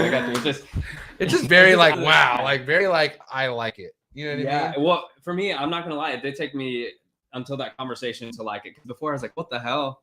Like, it has nothing to do with reptiles. Like Josh was saying, like, there's no mention of. I mean, the long name, I guess, is Canova Reptiles, but like they branded it as Canova, and so it's like, what are you doing? You're gonna go somewhere, and people are gonna be like, Canova. And what's what cool, do you do? That's cool with you guys is like, it's not like Josh or Chase or, it's Gen Z, right? So what was the motivation behind Gen Z Reptiles? Yeah, I think the motivation for Gen Z Reptiles is like to acknowledge, like, yeah, we are the new guys, we're the young guns, we're not well established in this brand yet, but by the time we get well established, people are gonna be like, yeah, Gen Z, right? They're the younger new generation. Exactly. You have the new generation. So that Josh is deep Gen Z. I'm a 95 baby, so I'm like right on that cusp. I have a lost identity. I can be anywhere. So for me, it was more about Josh and like, we're just getting into this, and Gen Z is the generation that is getting into this next. I did a lot of like leadership camps when I'm in high school and college, and we were always focused on the youth. So for me, personally, even though I'm like on the older end of that, maybe I don't even get to identify as Gen Z. Anybody else can decide. I don't care. But for me, it was like focusing on who's coming into the game. And it doesn't have to be the young people, just people who are new. That's going to be important for the future of the industry too. So that was something that we thought maybe if people hear Gen Z, they can recognize that we're young and feel less intimidated to come talk to us. Right. So, because I mean the biggest movement in this industry is the young cats. You know what I mean? Like I got people on the Patreon page that are fucking like younger than 25. Like, you know what I mean? And they're like hungry, like they're working to fucking some shit, which I was not at that level at that age. I was the worst fucking, I had the worst habits at that age. So I just do see that it's bringing in a younger but more mature fucking audience. Absolutely. Like, you know what I mean? Like, Absolutely. I know I mentioned Stephen Cush to you guys earlier, but Stephen Cush is a fucking phenom. Like, this guy is just turned 21, but if you were to talk to him, you would think he's fucking 38 with children. You know what I mean? Like, and he's had like a lot of children. Like, it just seems like he's so knowledgeable, but his whole life has been reptiles. Since 8 years old, he's been breeding since 14. Literally, like, he's done nothing but reptiles. And at the end of the day, if you're into animals, like, you're into it, what are you doing? You're researching, you're reading, and you're gaining fucking knowledge. And it just matures you, bro. Like, I mean, fuck, I really wish I was really into it the way, but I feel like it's all destiny, bro. Like, it happens when it happens. Stephen Cush is a Stephen Cush for a reason. Gen Z is a Gen Z for a reason. Like, you know what I mean? The fact that Josh has a crazy fucking financial mindset at 18 is for a reason. You know what I mean? And I don't know. I feel like stars are aligned for you guys pretty thick, and it's pretty awesome. Yeah, I will say, yeah, definitely stars have aligned. We've worked our asses off. I can't lie about that, but the stars really have aligned for us, and I think it did help because, like, well, I put a lot of time into this too. That was me as well. 9 years old, I started keeping. I bred early on, but like coupling that with my brother getting into it, family's big. I mentioned that a couple times. Right. So when my brother got in, I'm like, I'm gonna water this seed. I'm gonna nurture this as much as possible because that's precious to me. Family time, and also we're passionate about the same hobby. So it's big. It's big. Well, I mean, what's worth more than money? Time.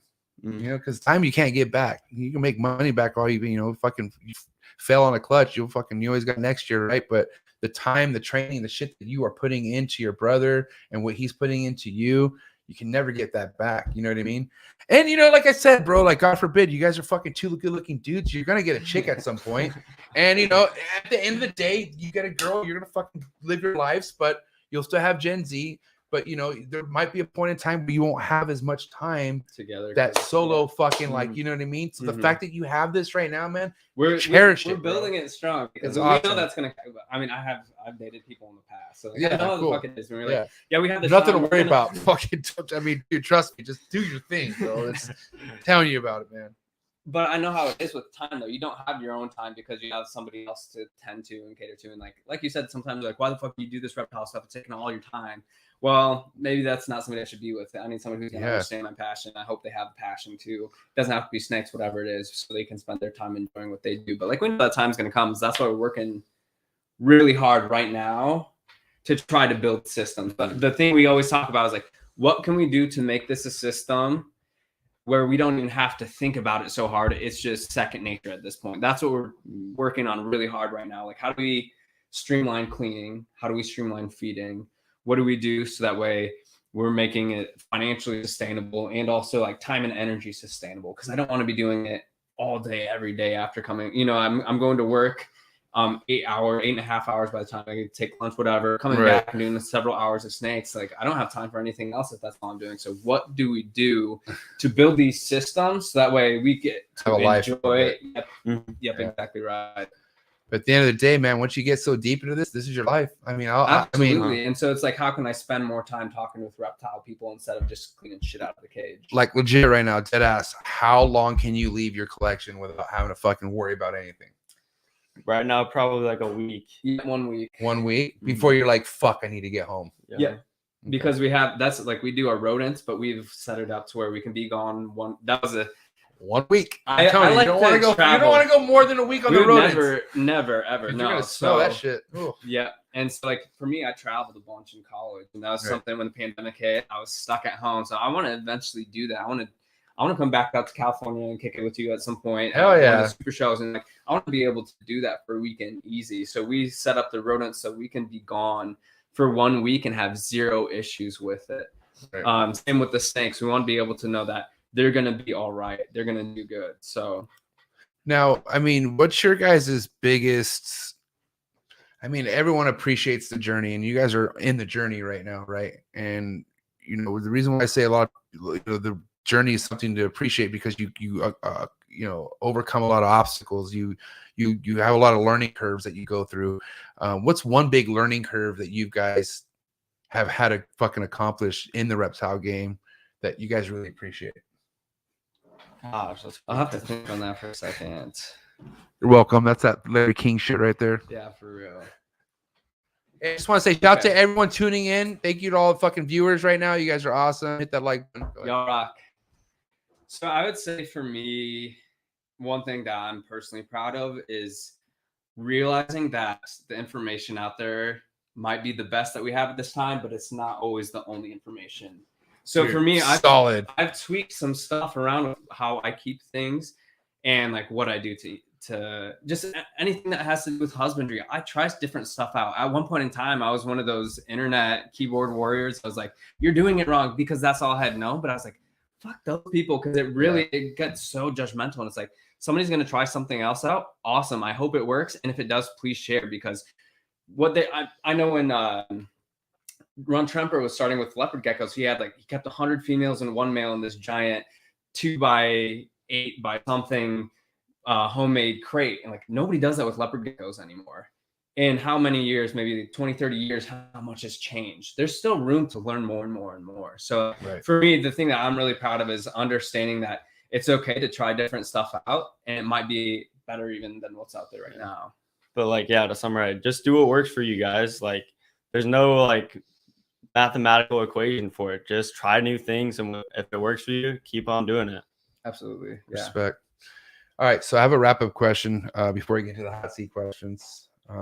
But for reals, man, there's so much movement right now. There's so much growth in this industry, in this hobby. So I can tell you right now, there's probably people who just started this year, and maybe they just started putting out their logo. Maybe they've been having their logo. Maybe they don't have their logo, but they're probably listening to you like, fuck, like, how do I kind of like get on that right path to where you guys are at? And I'm only saying this because you guys have a plan. You guys know where you're going to be at in 5 years. But a lot of people who get into this so excited and you know, they get snakes, they kind of eventually get lost and whatnot. So anyone out there who just started within this year that hit a wall, don't know exactly where to direct themselves, what's your advice for that? What advice for somebody out there? Yeah, I would just say, just keep on being consistent with it, and eventually you'll get to a point where that's no longer an issue for you. Well, for me too, I spend a lot of time in self-reflection, and I think it's really good for people to spend time asking themselves, why am I doing this? And is this really for me? Because for us, even sometimes we're like, what are we in this for? Are we in it for the hype? We like clown gene, we're way behind on it. Are we buying into it just because other people are buying into it? Or is it what we want to work with? So do some self-reflection and make sure that it's really for you. And then when you decide, yeah, it is, I'm in this, then you got to start being very consistent with your posting. I would say the biggest thing for us, it was the discipline of posting on our social media. Even though we don't have insane followers or anything like that, that consistency carries over into everything you do. The way that you care for your animals, the way you connect with people, how you conduct your business or your relationships. It doesn't even have to be business. That consistency takes you so far. Consistency takes you very far. What the fuck was that? Consistency does take you very far, man. But at the end of the day, no matter what you're doing, no matter what hobby, whatever it is, if it's something you really want out there, it's going to take time. And, you know, this has probably been the best way to learn patience, is working with fucking animals, man. Because at the end of the day, they're animals. Nothing's guaranteed with these motherfuckers. You try yelling at them and there's no response. And then you're like, what am I doing? I will say, though, shout out to Austin, King Austin, because Austin literally told me that he talks to his females during the pregnancy process and coddles them and comes like, girl, you're gonna do good. You're gonna have no slugs. And I actually did that this year, and 95%. Yeah, I'm telling you, man, that vibe. You put those vibes. It's like talking to a plant. I'd rather talk to a snake than a plant. I feel like you're talking to a plant. You're like pushing it, right? talk to a snake, that's that's a pass, But guys, dude, this has been amazing. I gotta say, I don't have too many people coming into this podcast room, and the fact that you guys are here, I'm glad you're not weird. B, I'm fucking glad you guys are really on your shit. I'm motivated as fuck after listening to you guys. Troy, you were right about these two big hitters here. And yeah, man, I gotta say thank you so much for coming on to the Trap Talk. And I gotta serve you with these hot seat questions though before you. Hey, we appreciate it and we're ready for you. I think. Let's hope. All right, bro. I don't So always evolving Pythons Canada me right now. Okay. I'm not gonna explain it, but you want us to answer it at the same time. Same time All answer. right. Right. Okay. We'll see how many we agree on. All right. So wrapping this up, Gen Z style. Okay, and we got the hot seat questions for the brothers coming in hot. Here we go. Frozen Thought or live? Live. A cutter or no cut? Egg Cut. cutter. Straight bake or no bake? Straight. It doesn't really apply to ball python breed, but still, I mean, some people fluctuate the temperatures during incubation. Yeah. So, are you a straight through temp bake? Are you straight bake or no straight bake? Do you adjust Probably- temps or do you not adjust temps?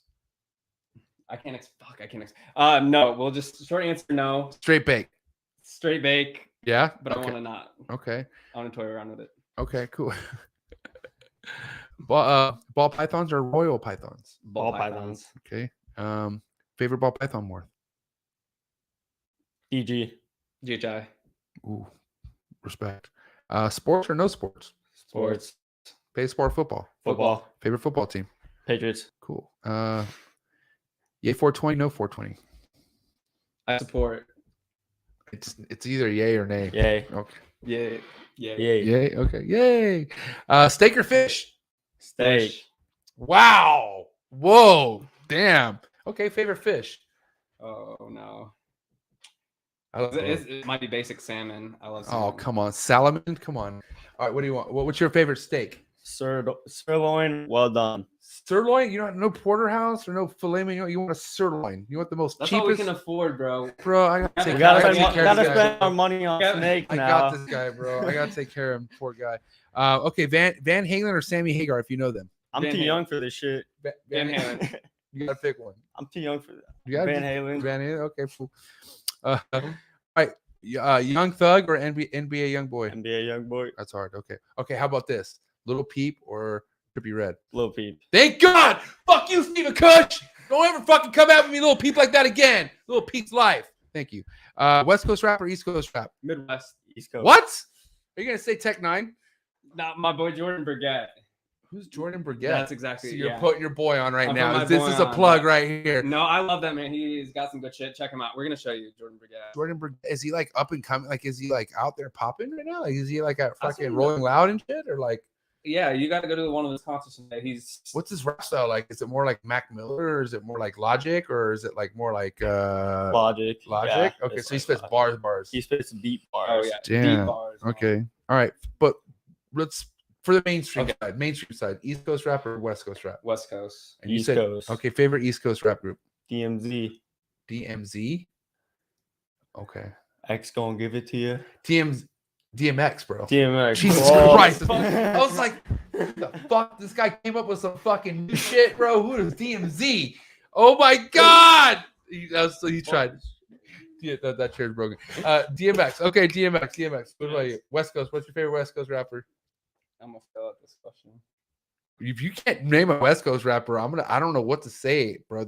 You guys are really Gen Z if this is the case. Bro, there's so many West Coast rappers. Ice Cube. California No, love. yeah. Ice Cube. Okay, that's There not we- Ice Cube, but okay. I know, but Fuck, I that's- would laugh if you would have said Ice T. Ice- Okay, all right. Little word association. First thing to come to mind: milk, chocolate, Goats. substrate, cocoa, Blocks. stuck shed, Shitty. cocoa blocks, ovulation, eggs. Hell yeah. day 52, Too early. No cut. day 55. All right. They're ready. Instagram trolls. Funny. All right, one has to go. Are you gonna say what do you have? Instagram trolls, bro. What do you got to say? Thank you. Thank you. Yeah, that's respect. Thank you, because make it famous. Okay, one has to go forever. I mean forever. Instagram or Facebook? Instagram. Oh, you say go or Yeah, say- take off oh, forever. fuck You it. gotta get rid of it. That's my bad. I'm not gonna. Okay. Facebook. Get that shit out of here. Facebook, get the shit out of here. Guys, dude, awesome shit. I gotta say, man, you had a lot of people fucking supporting. I was in the building, bro. I was in the building. Mad super chats. Thank you so much for all the super chats. All of that gets donated to US ARC. So if you did not know, anything you fucking put in super chat, right over to fucking US ARC. So what do you have to say to all your supporters out there? Everyone who's rooting for you, Troy, JD, all these big hitters who are really, really riding for you. What do you have to say, man? We love you guys. You guys are what drives us to be who we are. And big shout out to boy Troy and all the other guys who mess with us. Yeah, I just want to say thank you, and I hope that we can do what you guys do someday. There you go, guys. Thank you so much for tapping in this Thursday night. I appreciate you guys no matter where you're at. You guys were tuned into the coolest reptile podcast in the world, and these guys made it even that much cooler. So if this was your guys' first time tapping in, don't be a dick. Hit that subscribe button and make sure you go subscribe to their YouTube channel. They're putting in work. Anyone out there putting in work, just keep doing it. Consistency is your best friend, right? Yes, sir. Best friend. All right, guys, we're out. Before we dip out, man, please do not forget this Saturday we are going to Canada. Okay, we got my homie Jawan from Ballistic Pythons in the building, working with some amazing heat. Just like we were talking about earlier, man, Canada's on fire. And we're going to be talking about this Saturday. So make sure you go down to the link. And, oh, yeah, hold on. I forgot. Don't even trip. Tomorrow it's going down. Where the fuck is it? I can't see where it's at. Is that it? Nope, it's not it. Anyways, guys, be ready. My vlog drops tomorrow. Yeah, I'm gonna show off some clutches, and I don't know. I just appreciate you guys, man. Thank you so much. I will catch you guys this Saturday, and next Thursday podcast is gonna be game changing. I want to show you